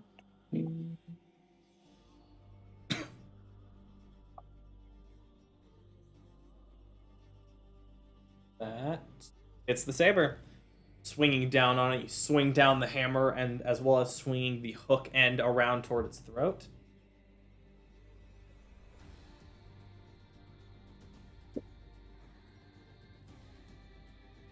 Deals 3 points of damage as it resists the damage, but still strikes into it, dealing a little bit. Not great. So prone, does that get advantage? Do we get It advantage? does.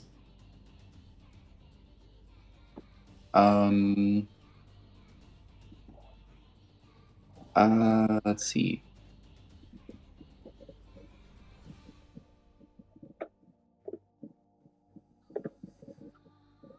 I think I'm just go ahead and use an action surge just to go ahead and try to get out of the way so people can focus on the fish, since I can't do much with those.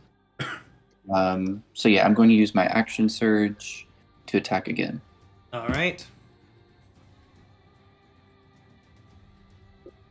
And let's use a hero point. Then that's a D4, right? So add 1. So +1. And then drag this back over here to do it.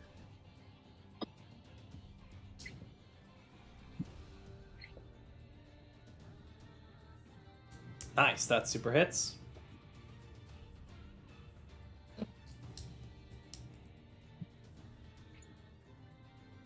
All right. So as it strikes into it again, as you swing around, you actually throw the hammer toward it, actually strike through its eye, and as you pull it back, it pulls the mask off of its face with the hammer. As you see the effectively beneath the mask, a completely featureless face except for the eyes. No markings, nothing. Almost an ink void as it falls to the ground and begins to melt. Got a Vanta Black face. Vanta Black is like a type of paint where it's so black that you can't see any features or anything with it, because there's no area where shadows would be visible. Right. Yeah, it's like that, just an endless darkness. She's gonna take some more shots because she's doing the best she can, okay? Clearly they've realized by now that y'all are not at risk here. Y'all are doing just fine right so far. She's gonna miss both attacks as she takes them sort of the silver fist as more arrows fly down, but they miss the swarming, shifting, serpent-like form of the silverfish. Sulfurfish, not silverfish. On to round 3. Saber 27 is going to make a decision. Roll randomly to see if it goes after Cedar or Garand. Okay, it's the top half, so it's going to go after Cedar. Let's see, how far is it? So it wants to get its pounce feature, so it's actually going to move away and then back toward you as it moves back and then runs toward bringing down a claw against Cedar. Does the spiritual weapon have a mind of its own? It does not. It cannot have reaction. As it jumps forward and tries to pounce on you, it brings down its claw, but Cedar manages to stand her ground, pull up her shield, and strike against the claw, actually holding it back or pushing it off to the side, showing her pretty great strength. It's turn. Now it's Cedar's turn. Okay. Retaliation. So I no longer have a concentration up. Yep. Nothing there.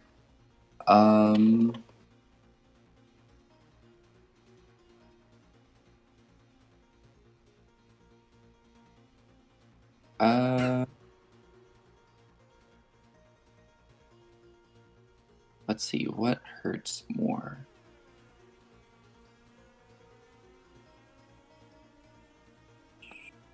You guys spells.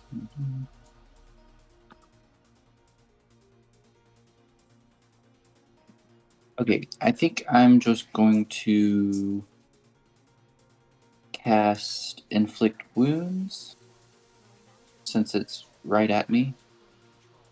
Okay. So let's do that first. It's a save. No. Inflict Wounds is an attack. Let's do that here. Make sure to mark off the spell slot. The attack hits. Alright, so that's first spell. Okay. And then roll damage.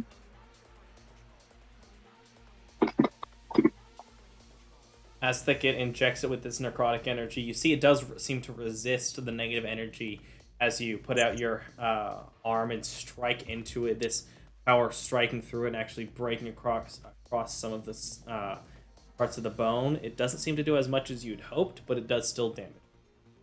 Yeah, I Cedar, forgot. not Thicket. So it's going. So then, as the bonus action, the spiritual weapon is going to move and then attack. Nice. Was that Thicket? Is Cedar, not Thicket. Did I say He said Thicket? Okay. Yeah. Well, Thicket doesn't have inflict wounds. So, Cedar. Thicket does not have necromancy. Yes, none of that. Spiritual weapon hits. Not terribly difficult to hit. Yeah, I was about to say 13 was pretty low. I was expecting a miss. Yet. And yet. And yet, I've been rolling for 2 Gambit characters. can't hit anything. And I can't hit any of them.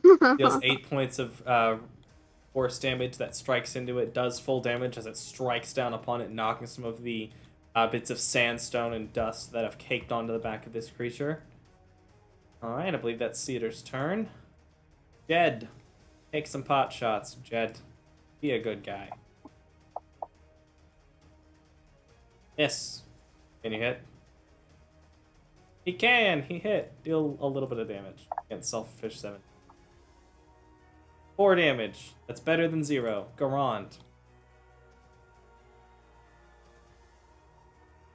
Alright, nobody looks particularly injured at this exact moment, right? Like Yep. in my immediate area, it's me, Cedar, and Jackie, all of you are pretty full. decent, okay. Alright, then I will bonus action switch over Brian. Alright, throw it on to Saber 27. And then I can cast a regular spell, but I feel like I need to save it. We keep getting swarmed. What I really want to do is I want to drop a AoE on those big dudes, but what is E? What is the big E? That is an elk. It seems to be on your side. Okay, that's maybe a druid friend. I don't want to do anything of that.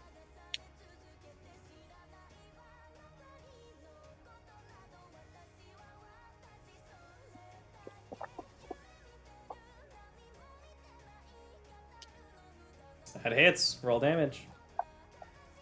Pulling up, you send another bolt of energy into it, striking actually through it, and you see it breaks through its back leg as it's always standing on 3 legs now. Very hurt, but still alive as it breaks past and shatters the kneecap. Movement or stay?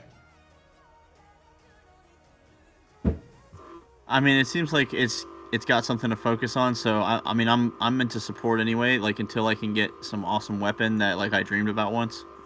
Mm-hmm. Onto the swarm of silverfish. Is it going to? It did not recharge its flame torrent. Poor guy. It is instead going to make 2 fire lash attacks, which is actually going to stay near the elk for that.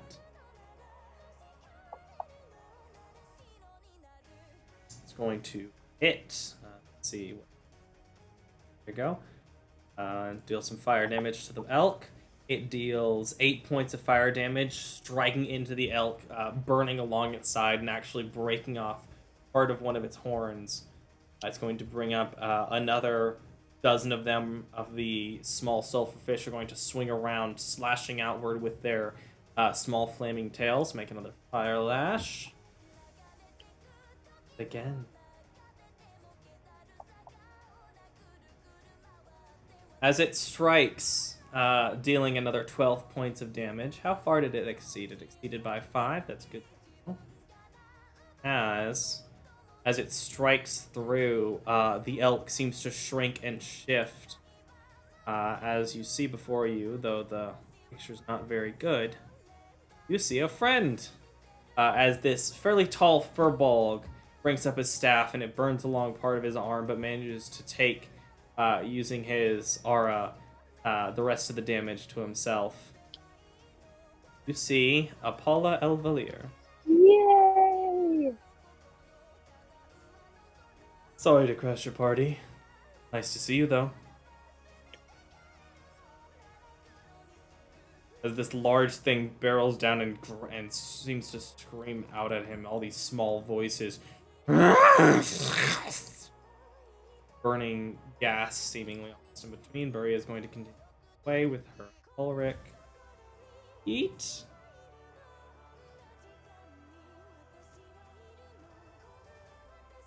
They're effectively out of the Maverick. Yeah. Furbolg friend. And also giant fire monsters. Yeah.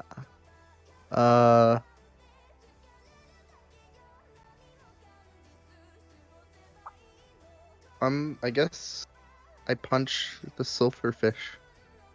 Alright, you're gonna step up and punch at the silverfish. Yeah. Let's Haven't see. seemed to have any resistance to force, so that help on because it's gone on account of Rolled it a being hit. Thunder gauntlets. Look at these guys. see, There we he go. does have another. No. That Does does a 10 hit? not that does not hit. As you strike toward it, you have a hard time striking into it. As you hit a couple of the silverfish, but don't get any proper purchase enough for it to deal with to strike the larger creature. Okay. Well, I guess that's the end of my turn. All right, Gambit. You see someone you've never met before. This Yeah. large, this fairly tall, gray furred furbolg, standing at almost 7 feet tall. His long wooden staff, greenish robes that he wears. Lots of new things. Almost like you're going to places that the rest of the party had been at earlier in the. Uh-oh.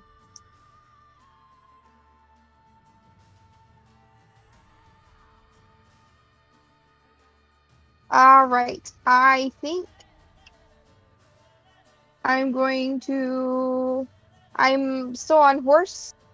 You're still on horse. I'm still on horse, and there are no, within range. Nope. So I'll just ready, my dagger for when I'm in range. Alright, think it as Warhorse.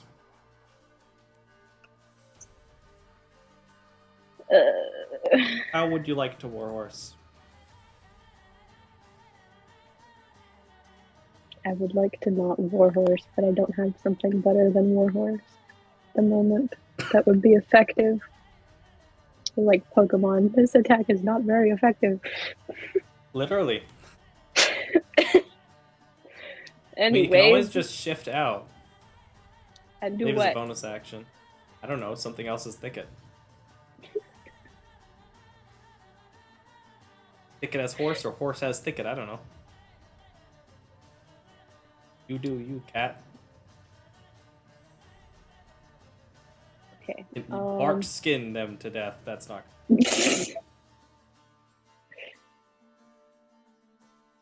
Okay. I will hoof. Circle to blasting the fire monsters. 17. Yes, that would be very effective, I'm sure. Okay, you said you're gonna move up out here. Carrying people with you. Your attack first, and then Gambit's. Go ahead and attack Silverfish 17. Gambit, are you attacking 8 or 17?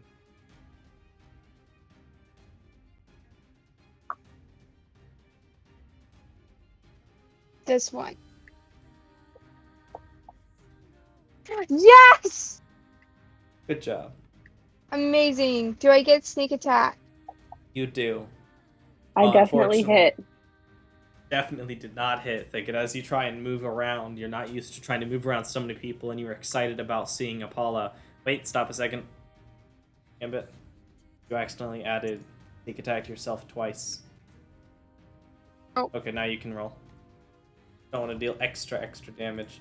But Thicket, unfortunately, you're having a hard time striking in while trying to avoid your friends. And your new old friend, your old new friends.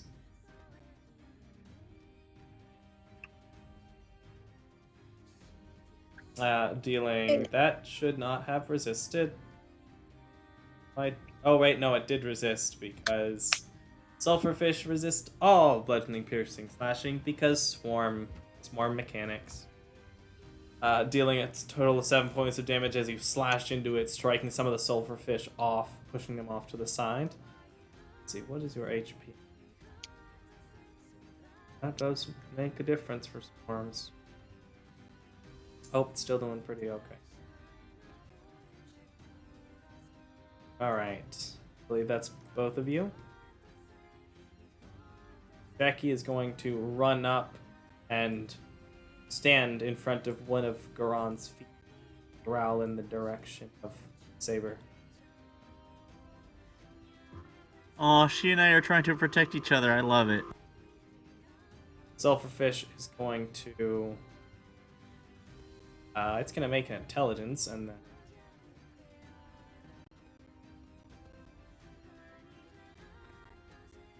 General skills. Above a 10. It did not, so it's going to make its thing.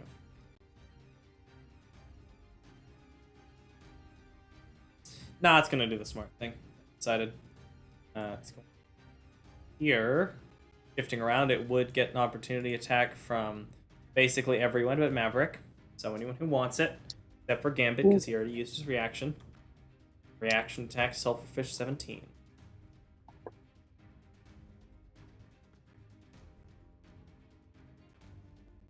Nice, that hits. Roll damage.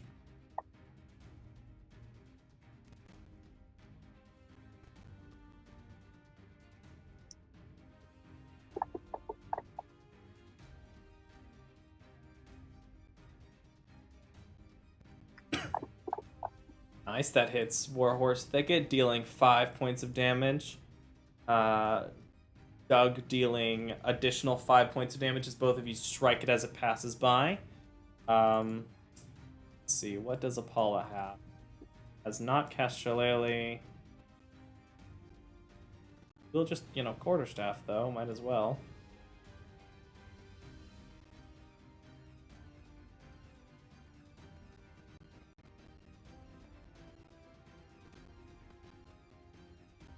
That hits, deal a little bit of damage. Dealing 2 points of damage as he whacks it. Alright, and then it is going to target all of you over here.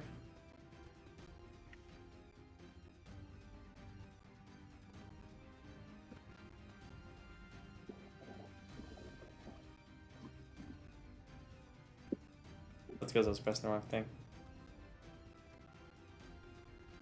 Actually, it would not attack Gambit. Good for Gambit. Everyone else, though. Doug, Druid, Thicketous, Warhorse, Maverick, you're all getting hit by a Flame Torrent. So, make a save. Which save? Dexterity save. I believe yours auto-rolled, so you've succeeded. Oh, okay, cool. Actually, so far, everyone but Doug looks like they'll be succeeding. Can I Do I use? have -1 in Dex as a warhorse? Yes. You want to use a point? Actually, I'm going to roll first, and I might use luck. Nope, I'm good.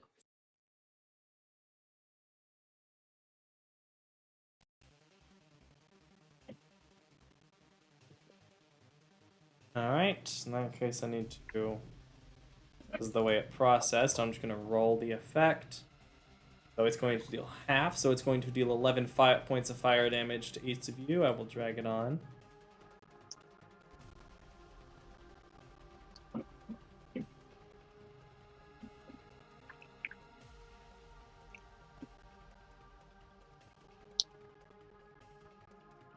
Hop Thicket shifts underneath you, moving out of the way as the Warhorse takes the rest of the damage.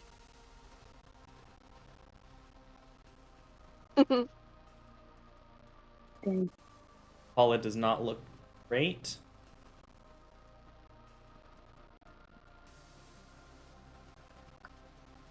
Its turn.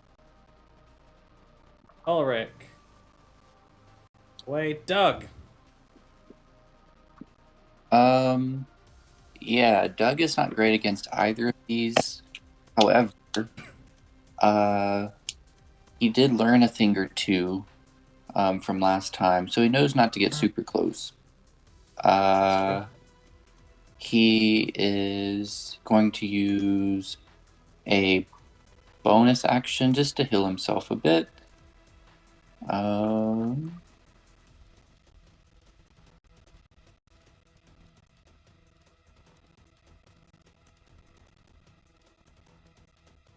Well, it's second wind, right? Yep. Did you roll the effect from it? 1d10 plus. It's in the second wind magnifying glass. Just press Oh. the heal and it should go. I see.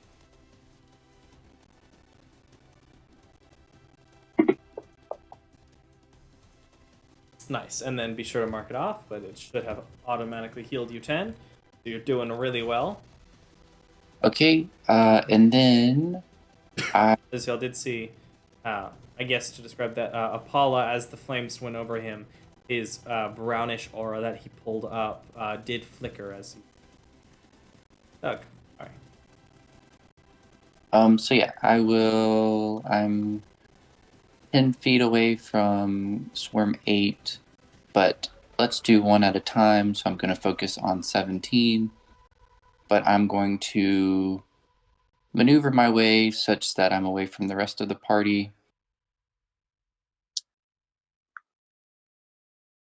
And then I will attack that swarmfish.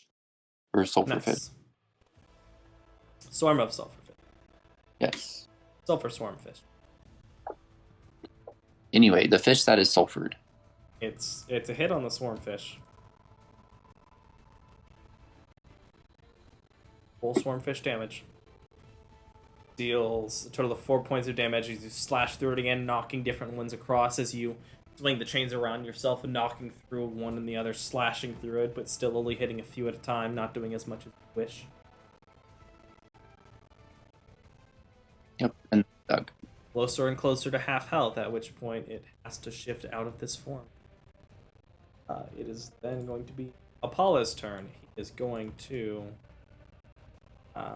that's the question, is whether or not he is more useful as a giant lizard or as a spellcaster. I'm gonna roll a d20, 11 or higher, to cast a spell. Alright, so he's gonna do spellcasting. He is going to move... Let's see, which would be the best decision? Your AC, right? But AC is 11. Not great. Going to set back to here, get himself some room, and is going to hold out his hand, creating a 15-foot cube in front of him, and is going to Thunder Wave.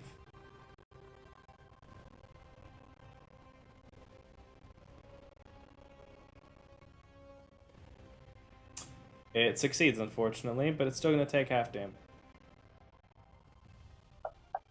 Takes some damage at least. It takes 4 points of damage, and then he's going to the other 15 feet to move further away. I'm here to support unless you need me to help take some damage.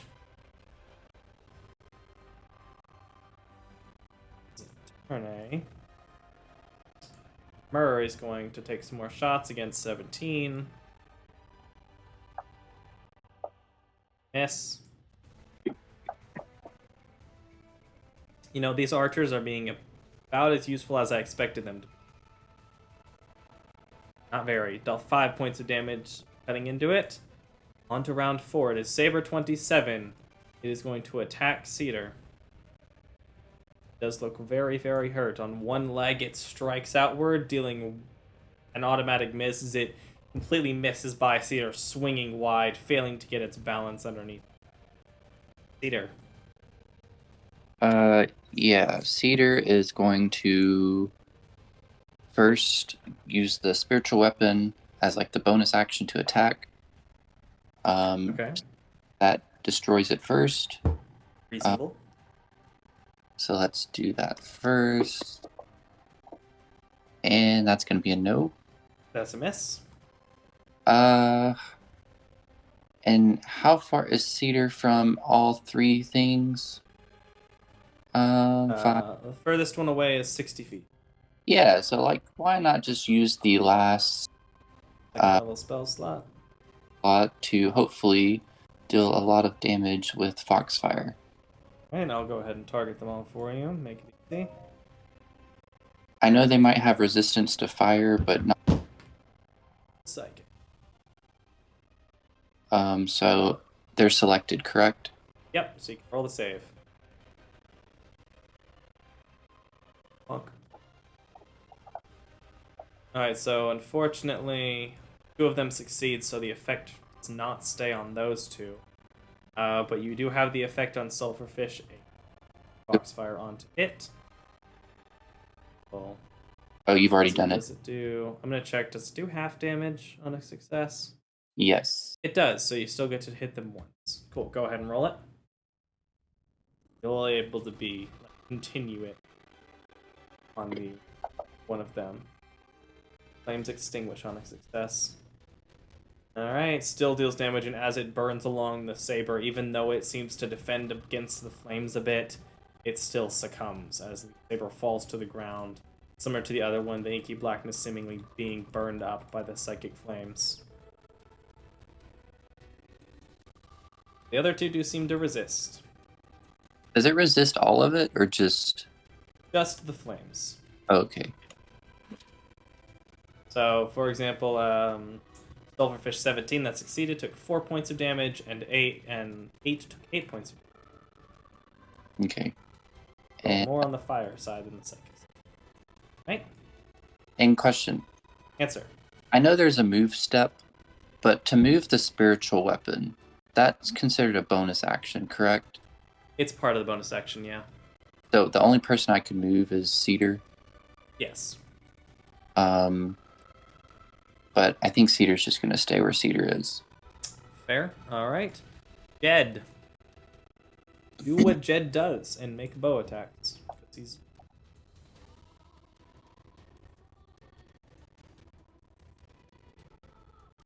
That's a miss. Come on, man. Come on, man. Miss again. Alright, well, you were nice while you lasted, Jed. Garand. Saber is dead, and now there are just 2 big swarms of sulfurfish.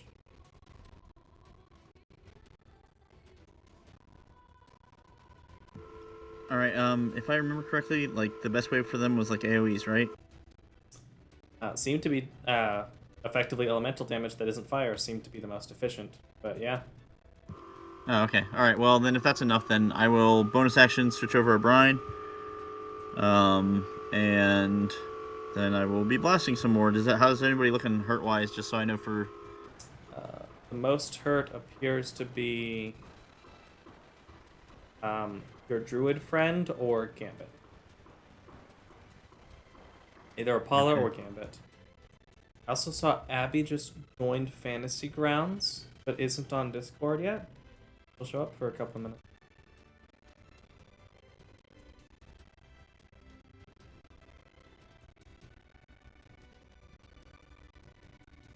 Alright, selecting 17, throwing Brian upon it.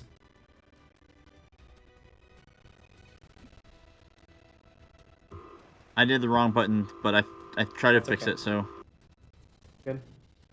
Make sure it's all good on my end. Someone just joined Discord. Hello. Abby! Sorry.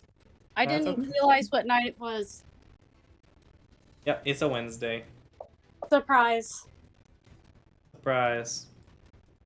Hit and damage from Garand. Welcome. I will release Cedar so you can declare. Y'all are currently at the... to quickly catch you up, y'all built an automaton body for... a very weak, low-quality automaton body, sorry. But a workable wooden automaton body for Claude, so he's got a wooden mechanical 4-foot-tall body now. Interesting. You don't have to call. It's great work for the fact There that you were we in a go. cave. There we Like, go. it's Yeah. phenomenal. It's not quite Tony Stark, but it's getting real close. Nice. It's wooden Tony Stark. a wooden Tony Stark for a magical gemstone. But actually, that's pretty on par for Tony Stark, a magical gemstone. But yes, y'all got to the edge of Feldspar, saw that there were bits of the wall that were in ruins and some damage to some of the houses, as well as Grim attacking the wall. Y'all decided to help fight off Grim, and the Furbog Apala from town is there as well as a couple of scouts that have joined in the fight. It is currently Garon just dealt damage. Is Garon moving at all? Yeah, I guess I gotta get closer. That's probably good, so I can be ready to heal if need be. Okay. Oh, and Jackie the Jackal was knocked unconscious, but saved. Excellent. My bad. You're good. That's where she's gonna stay close to you. Yeah, I'm done. Thank you. Alright, Sulphurfish 8 is going to not regain its Flame Torrent. Good for y'all. And is going to immediately attack the closest person, that is Gambit. 2 Fire Lash attack. First one misses. Second attack as more flames come striking down toward you. That hits. There's some fire damage that strikes into you, dealing 11 points of fire as you pull up your arrow at the last second. The flames strike across it, sparks flying off to the side. You're feeling pretty hurt. Running low on aura. Thing is bearing down on you. What does it take to change for?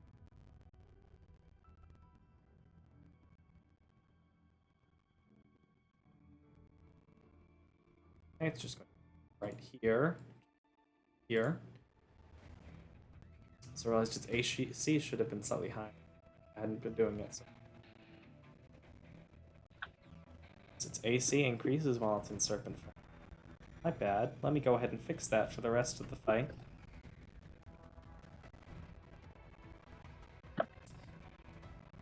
Cool. Maria is going to continue to run away. Your mule is being kept safe by Ulrich, far away from the fight. Maverick. Yeah. You were hit by fire. Okay. I don't think you liked that, but I don't know what you're into. I'll be fine. I am going to, I guess, punch a swarm of sulfurfish. Alright, when in doubt, pawn. Yeah, I punch. Oh, by the way, Abby, you've used 3 second-level spell slots. You've got a spiritual weapon going. Used Foxfire twice to pretty good effect. Jeez Louise. Oh, I don't know if I marked off that last second level slot. That's okay, I'll mark it off. But yeah, I'm targeting them. slot that was used. Yeah, I am targeting. Cool.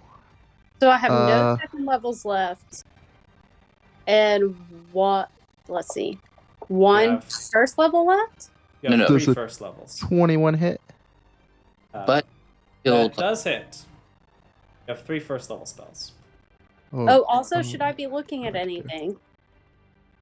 Yes. On the combat track, you 7 double-click damage. on your character picture, and it will bring up the temporary spur-of-the-moment map I made of a Scutosaurus, the dinosaur that y'all saw earlier, and that the party decided to kind of let walk away after it didn't fight them. Everyone was kind of scared of it. So I you deal deal 7 points 7 damage. And this guy has AoEs, right? He does seem to, yeah. He's been Okay. shooting fire. Both of Well- them seem to have these bursts of flame they can shoot. He does have disadvantage on attacks against others, so I'm gonna go ahead and toss that on him. Hit. And Maverick is going to spend his movement to move to this side of him. Yeah. That way. Is that too many movements? I think you would only get to. Okay, Still. that's fine.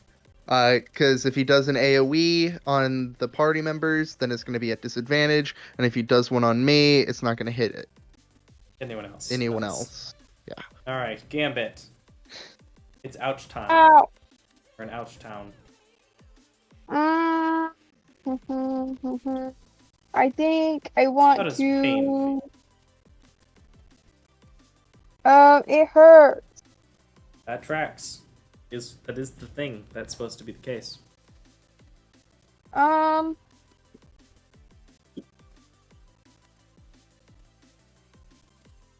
Okay. I'm going to go at it with my yacht again. All right. Might as well get the higher numbers. Oh, also, Maverick, I'm gonna make you make a save because you ended your turn within 5 feet of something. Burning body. I need to make a save. Make a dex save. Oh, it made it. You succeeded. You took no damage. And unfortunately, that attack misses, Gambit. As you strike toward it, it manages to push off to the side. The form it's taking, blocking you from damaging it properly. Actually, 17. Well, it's a fun part. 17, as it took the damage, does shrink and is no longer quite so large. Can I disengage and back up a little bit? You can bonus action disengage and then Boop. as 17 shifts out of its particular serpent form into just more of a generic swarm. Right, Thicket. Okay. It's been such a long time since I took a turn. Lots of creatures. All right. How hurt is Apollo? How hurt is Apollo? You saw his aura flash, so below half. He's also moved himself away, so whether or not you, it's up to you.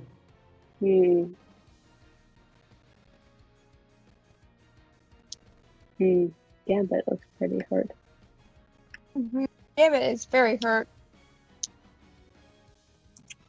Am I within range of like the silverfish? Like if I move, will it be attack of opportunity? Yes. Damn. Okay, well.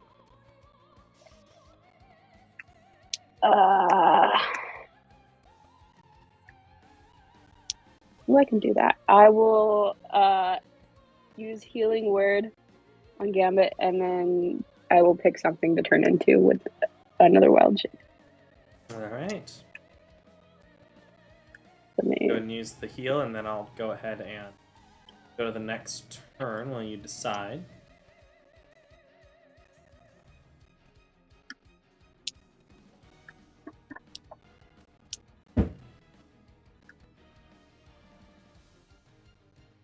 So you re-heal 7 points, Gambit. You're feeling quite a bit better for your overall capacity for healing. Don't die! Trying not to. Alright, Jackie is going to chase after her master to try to get between him and danger like a fool. Fish 17. Well, it can't really get its flame tart anyway because it has to be serpent form. It's going to shift. Instead of being the more serpentine form, it's going to take on a more golem humanoid appearance as it seems to stand up on its 2 legs. Step forward and make some attacks. Couple of... Oh. Do I get some attack of opportunity since it left my range?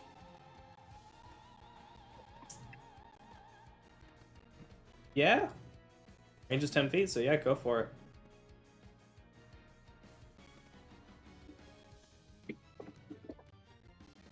Fortunately, does not hit as you try and swing to it. You weren't quite expecting as it shifts into this more golem form. The quick change is catching you off guard. Maverick. Let's see, can it be? Oh no, it can't be a golem, so that should have just been a fire lash. Oh, the fire lash attack. I want bear mode. Bear. Uh-huh. Doesn't say you're a bear yet. Oh, now you're a bear. Oh, you also ended your turn within 5 feet. Throw this dex save onto you. Fire Lash attack against Maverick. You succeed on the save, you don't take any damage, and that attack is going to miss as it tries to strike it. No longer Nice. has the advantage on attacks against people that you, but it's also the end of its turn. Ulrich is going to continue to go away. Doug! Yeah. Doug is going to move 5 feet. He's also going to use his bonus action to manifest an echo. Let's just say in, like, it has to be 15 feet away. So if you can put the echo 15 feet directly below Doug. And then for his action, he is just going to do a attack. So that way, next time, hopefully he can do something different. Alright, that unfortunately misses as you strike it, still managing to shift out of the way as it moves around and sporadically with the storm. Is that it? Yes. Okay, Apollo is going to go around. Does he have a good... Doesn't require him to get...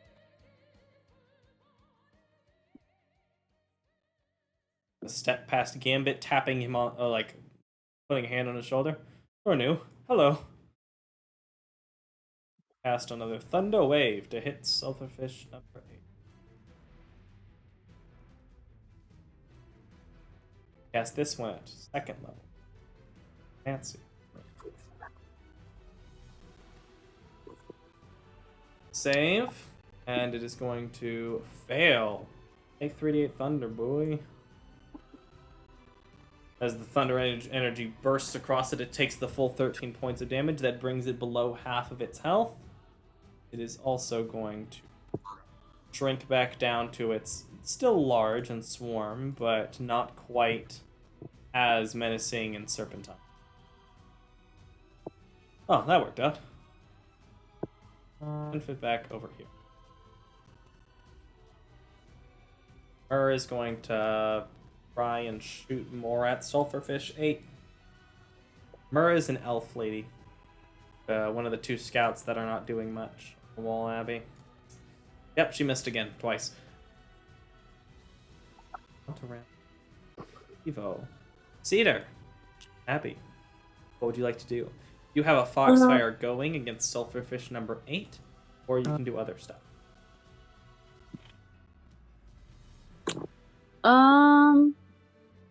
What's my health looking like? I can't really see myself.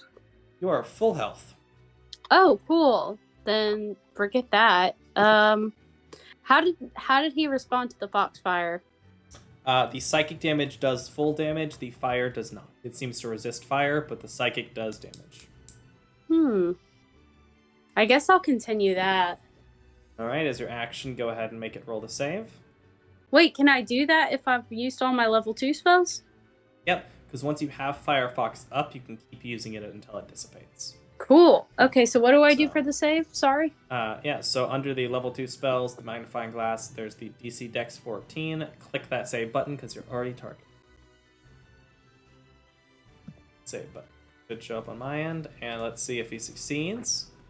He unfortunately does succeed, so he is no longer targeted by it in terms of, like, continually. This will be the last turn, but it still does half damage, so go ahead and roll the damage. Okay.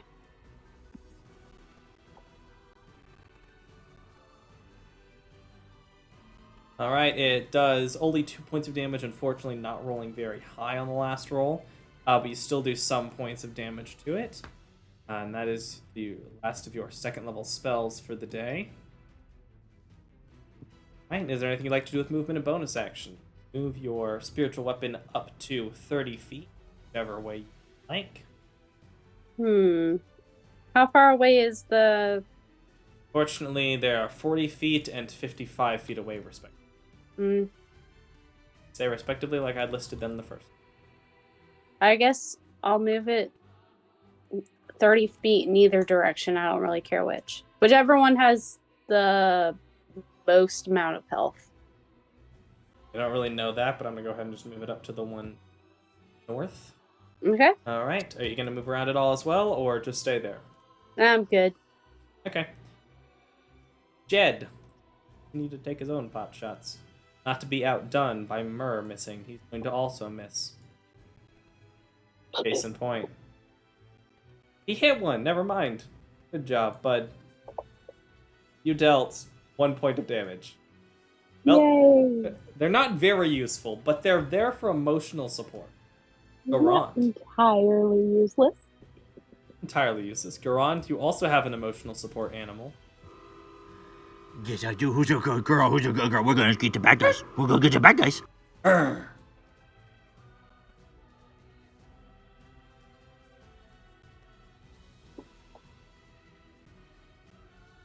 That hits. Roll damage. Dealing even more damage to Sulfurfish 8. Striking into another 12 points of damage, as at this point it's starting to get smaller and smaller as it's being blown apart by these various attacks. Bits of thunder, physical damage, fire, it's all striking into it, and it seems to be hurting. It's now its turn. It can't really... Hold Oh, on, sorry. sorry. Who's still hurt? Is Gambit still hurt? Gambit is still hurt a little bit. Is He's not anybody on the hurt more brink than of Gambit? death. Apollo Okay. is hurt more than... That's the druid that was the elk? Yep. Where is that? Is that still E? Yeah, it's Druid over... Alright, that's within 60.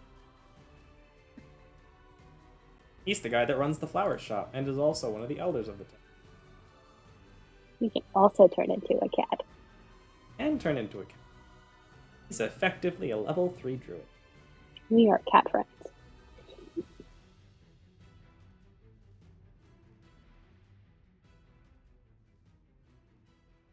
Also, in case you're curious, Mori, I did check it out, and you did get a flower from this place already. Yes, I know. It was a red orchid. Yes. Because I have a book. Dude, I saw I that write in your it down. inventory, and I was like, that's going to be helpful to me later. Oh, nice. Not dealing, but healing 7 points to him. Oh, thank you. I don't take notes about much, but I keep track of my flowers. Gambit will smell the familiar scent of the ocean nearby and maybe look towards Gron like, how dare you heal someone else first? I don't know. I don't know what Gambit feels, but there you How go. does Gambit feel? Does Gambit feel jealous? No. Okay. Gambit does not look jealous. Alright, but the Swarm of David Silverfish will is give going him a bloody thumbs up. to move up to Bear and make fire lash attacks. The hit. As it strikes Indy with the flames, based on how it hit before, it doesn't seem to be doing as much damage now that there are fewer of them. It's still hitting, it's still dealing fire damage, but not quite as much as Swarm mechanic. It's again dealing a bit more fire damage, dealing over both attacks a total of 15 points of damage. It actually rolled quite high, but you're still in Black Bear form. That is its turn. Maria's I'm gonna to lose my black bear before I can hit with it. Maverick. Half of being a druid is getting to tank with animal forms, so Mm. So it's my turn now, right? it is. Are they resistant to fire? Have we already They do seem to established be this? resisting fire. They do be resisting fire. And resistance just means half damage, right? Yep. Okay. So, You can hit these guys with a meteor swarm, and even if they resist everything, they're still gonna die.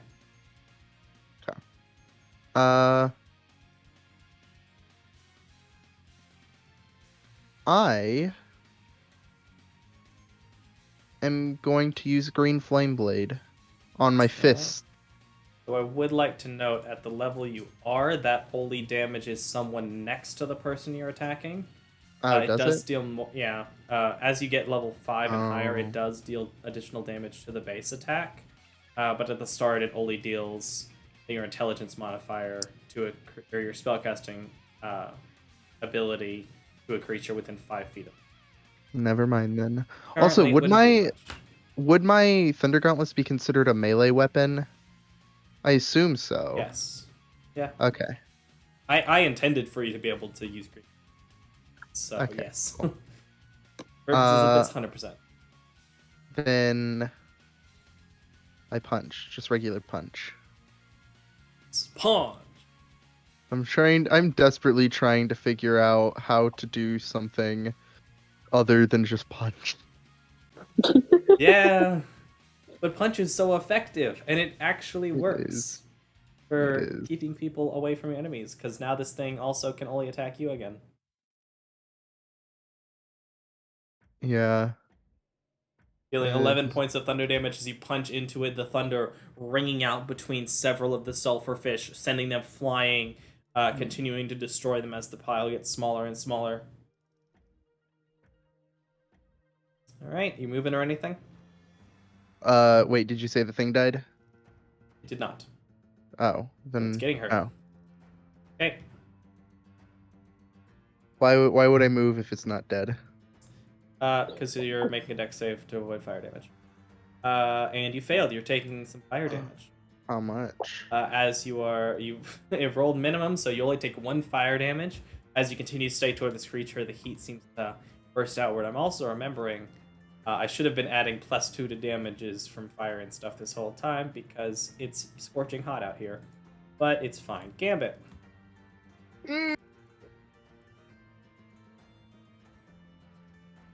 There are two two pretty hurt Grim. Well, collections of many Grim.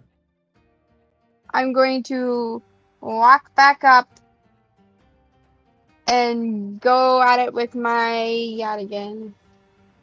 Yadigan again. Mm-hmm. You pull out the Oh, where is fancy, it? effectively There a it is. short sword, striking toward it. Yeah, that hits. And get sneak attack too. You have friends nearby. Okay. Let's see. Let's see if I do Nice. it correctly. I believe in you. Oh, well, I do. That's okay. Good. Next step. I got it. I got this. I'm doing Fine. it. Believe in you. Oh no. Oh no. No, it's okay. It's Oh. I'm getting used to my new computer. Okay. Oh. You deal 5 points of damage as you slash through again, cutting along the various Grim, sending some of them flying and turning into the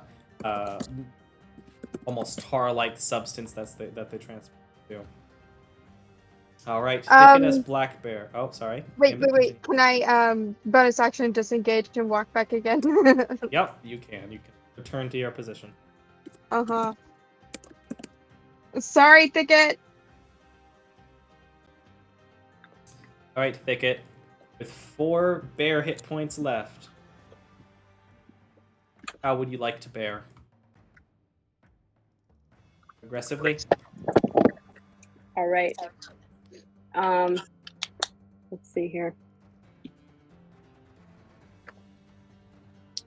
I knew 2 attacks, right? Bite and then claws. Yes, I believe. Yes, bite and claws. Okay. Yes, yep. Well, I shall do so against number 8. Number 8. Not target Gambit. Please. Please don't. No, Yashindaru. Flash steps behind it. He misses both attacks. Super effective. Super effective as you try to slash into it. You're having a hard time striking the different silverfish as they're beginning to, or sulfurfish as they're beginning to run around and seemingly almost freak out.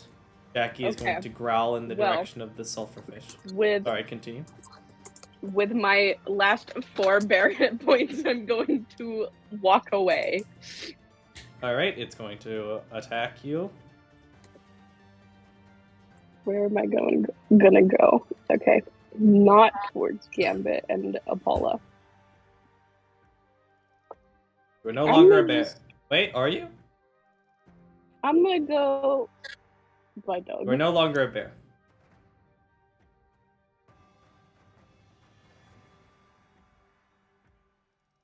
Move away, the fire slashes into you.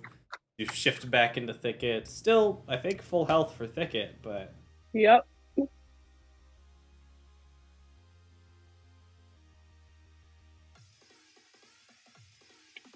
Want to move by Doug. gotta move somewhere. Let me move.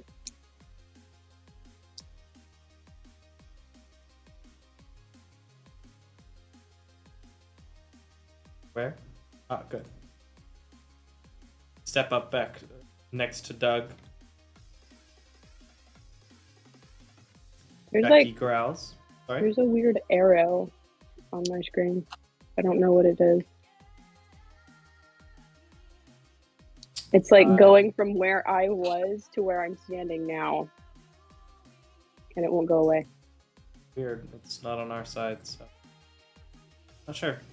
Maybe try left and I right closed clicking. the map and reopened and it went away. Okay. Jackie's going to growl in the direction of the sulfurfish and be unhappy. The sulfurfish is going to make make a couple of fire lashes against Maverick because that's the person in front of it, and it doesn't really understand the concept of armor. I missed the first one and is going to hit the second one. You're going to take some fire damage, Maverick. Nice. Deal 7 points of damage as it slashes into you, managing to, as the heat increases out here, you actually begin to feel like you're burning a little bit in your armor. Ulrich is going away before beginning to turn around because the fight is ending. Doug. Question. So for the Unleash Incarnation, Mm-hmm. that's when I use a attack action.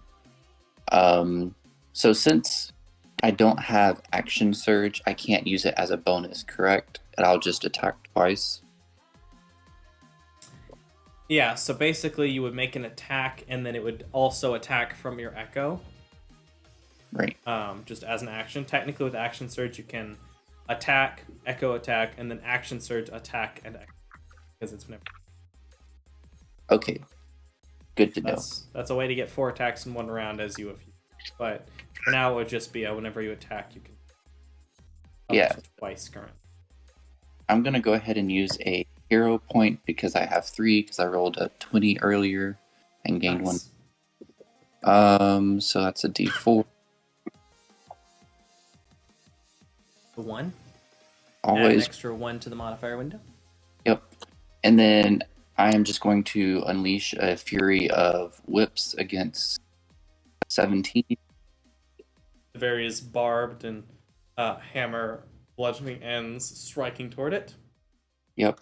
So Both I cause at once. I guess I have to do it 2 individual times. Yeah. The first time would have the bonus from the hero point. So the first attack that hits 22. Second attack unfortunately misses from the echo. So go ahead and roll damage 1.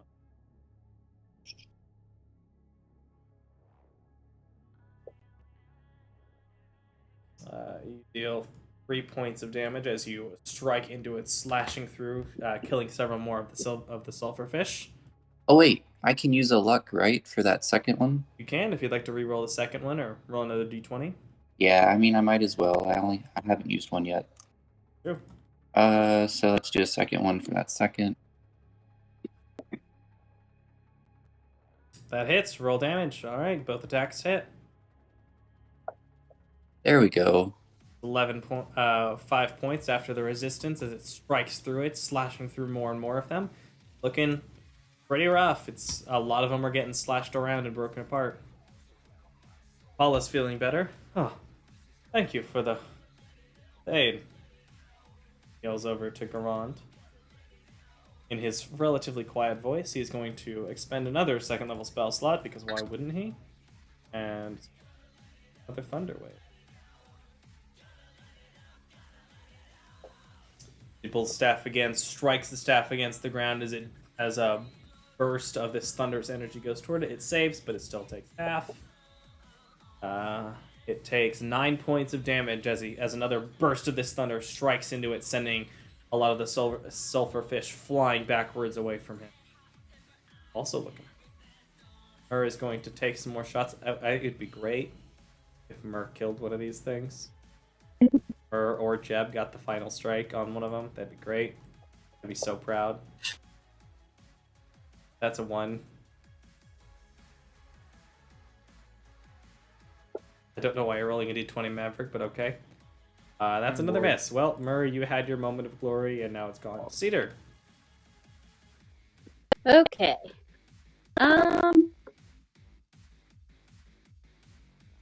Let's move my spiritual weapon over Sulfurfish 17. And whack 'em.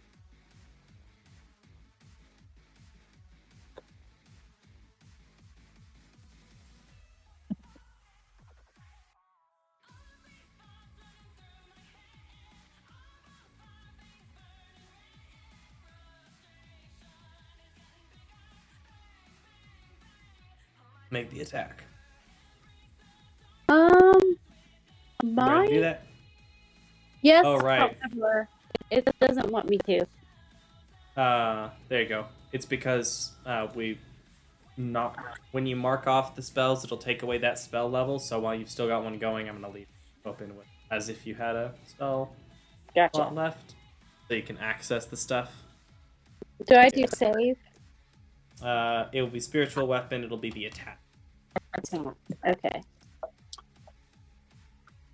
Unfortunately, that misses as it swings down, striking through it, trying to target them, especially from this far away. Trying to strike the individual sulfurfish, you find it to be quite difficult. Right. Is there anything action or movement you'd like to do?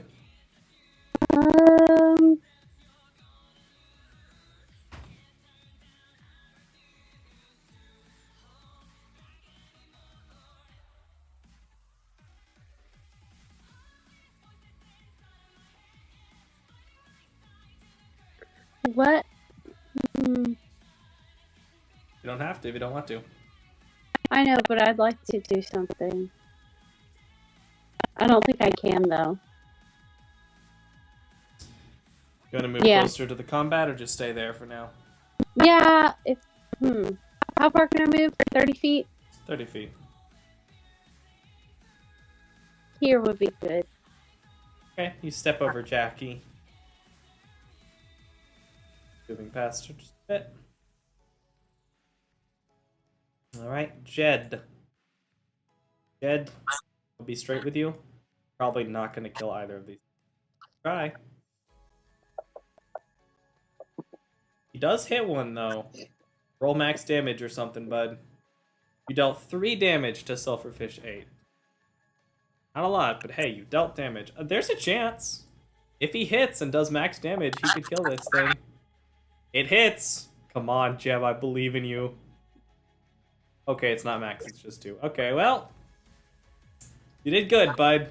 You hit with the last couple shots as the additional shots are flying through, actually managing to hit some of the Sulfurfish. Garand. Alright, so there's 2 of those things still left, yeah? Yep. 17 is the one you brined, the one up toward Maverick. Both of them are quickly falling to pieces. They are not a lot of them left. Striking into it. Roll damage. Still holding on for dear life, but you do deal a solid 6 damage to it as you continue to pelt it with this, with your magical energy that strikes through, sending entire swaths of them flying across the sand before they melt.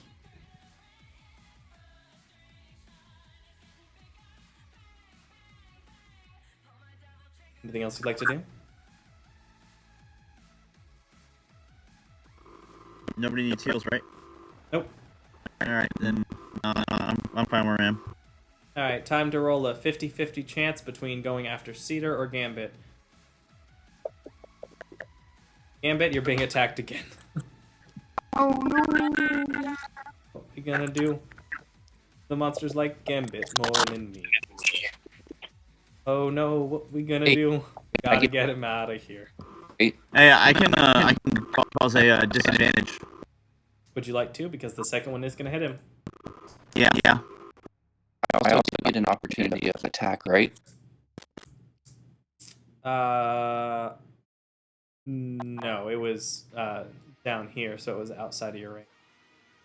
I thought it was up a little more. Maybe not. I think so. I'm pretty sure it was down here. Never mind. You're good. Silvery Barbs, it's rolling the Fire Lash again. It still hits, unfortunately. Who are you giving the advantage to?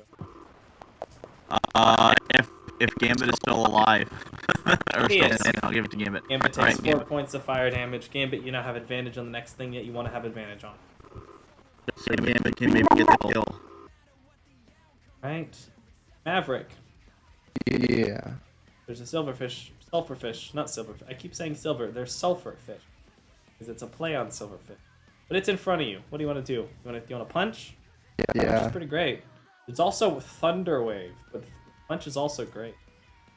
Yeah. I Both mean, are highly effective. let me just check. Yeah, I'm just gonna punch. I'm just gonna punch it to death with my. I guess I'll punch. I'll punch it to death with my electrical fists. Roll damage. As you strike down, you step down into them, strike into the ground, and there's the burst of this thunder energy outward from you, sending the last few sulfurfish flying outward, seemingly almost in a fairy circle, a longer circle around you of the bodies of them. As the bodies melt, sulfurfish 14 dies. Good job. Gambit. There's a thing that hurt you in front of you. And also, you have advantage that only lasts like an hour. So, I want to go off, take bud. it. And guess what? Because you have advantage, you can use the attack even though nobody else is going to help you. It's true. This is what I want us to work together and speak to our friends for all the things. We will. That hits. Yeah. Add in sneak attack and roll damage. Yeah. And then damage. Oh no. That's not mine. Good. You've added it to yourself. Now you just have to roll the damage at it. Yeah.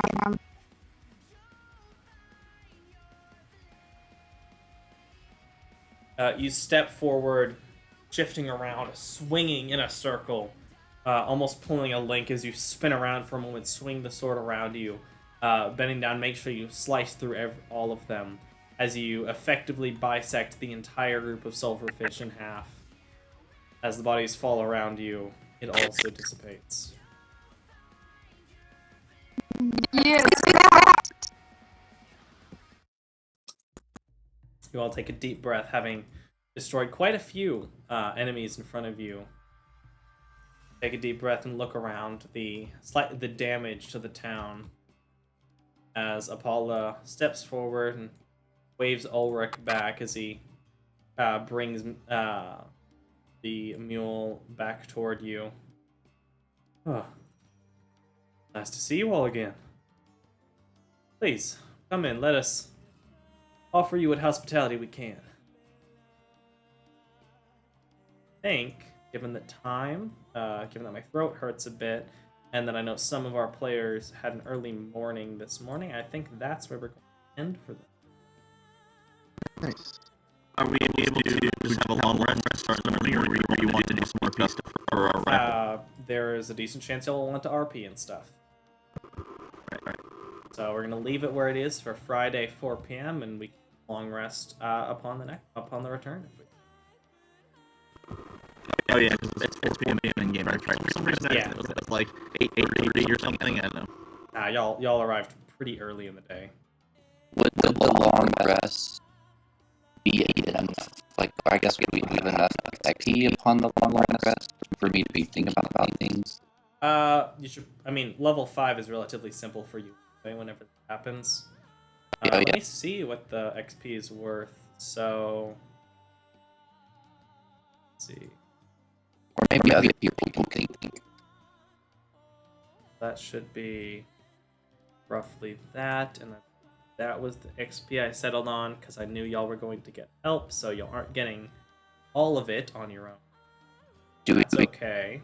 Do we get like 10 XP per miss by the AI? Do not. I will give you make a good point. I will give you slightly more. Talked yourself into an extra 100 more XP. Good job. Alright, and I will, let's go ahead and award that. Bringing you a bit closer, that is 433 a person. The people that are close are Cedar, Doug, Garand, and Thicket are all about 275 XP away from level 5. Oh, getting close. Getting real close. I expect, depending on if y'all get into another road combat, depending on what y'all get into, there is there's an almost certain chance that, based on the combats, y'all will be level 5 by the time you arrive in Sheer. Nice. Hope y'all enjoyed tonight. I hope everyone likes or is interested and intrigued by the new background. So Abby, as you can see, getting on Fantasy Grounds, there is a new background splash art. Yeah, Characters y'all have. great. Thanks. I'm very proud of how it turned out. I'm excited to show y'all what it actually looks like once you can see the characters that are. I know what one of them looks like. Which one? Hold on. It's the one on our left. Hold on. What do you think the person on the far left is like? I'm sending it into the Discord. I'm just expecting a rat. I'm just expecting a picture of a rat. Yep. A rat person, but I mean, who knows? Maybe not. They seem to have some kind of long ears and or eyebrows or something. Something coming off their face. But we will go ahead and end stream for end recording. Thank you everyone who watched. Thank you YouTube. Y'all have a wonderful day, night, or wherever you happen to be. Say goodbye, everyone. Bye.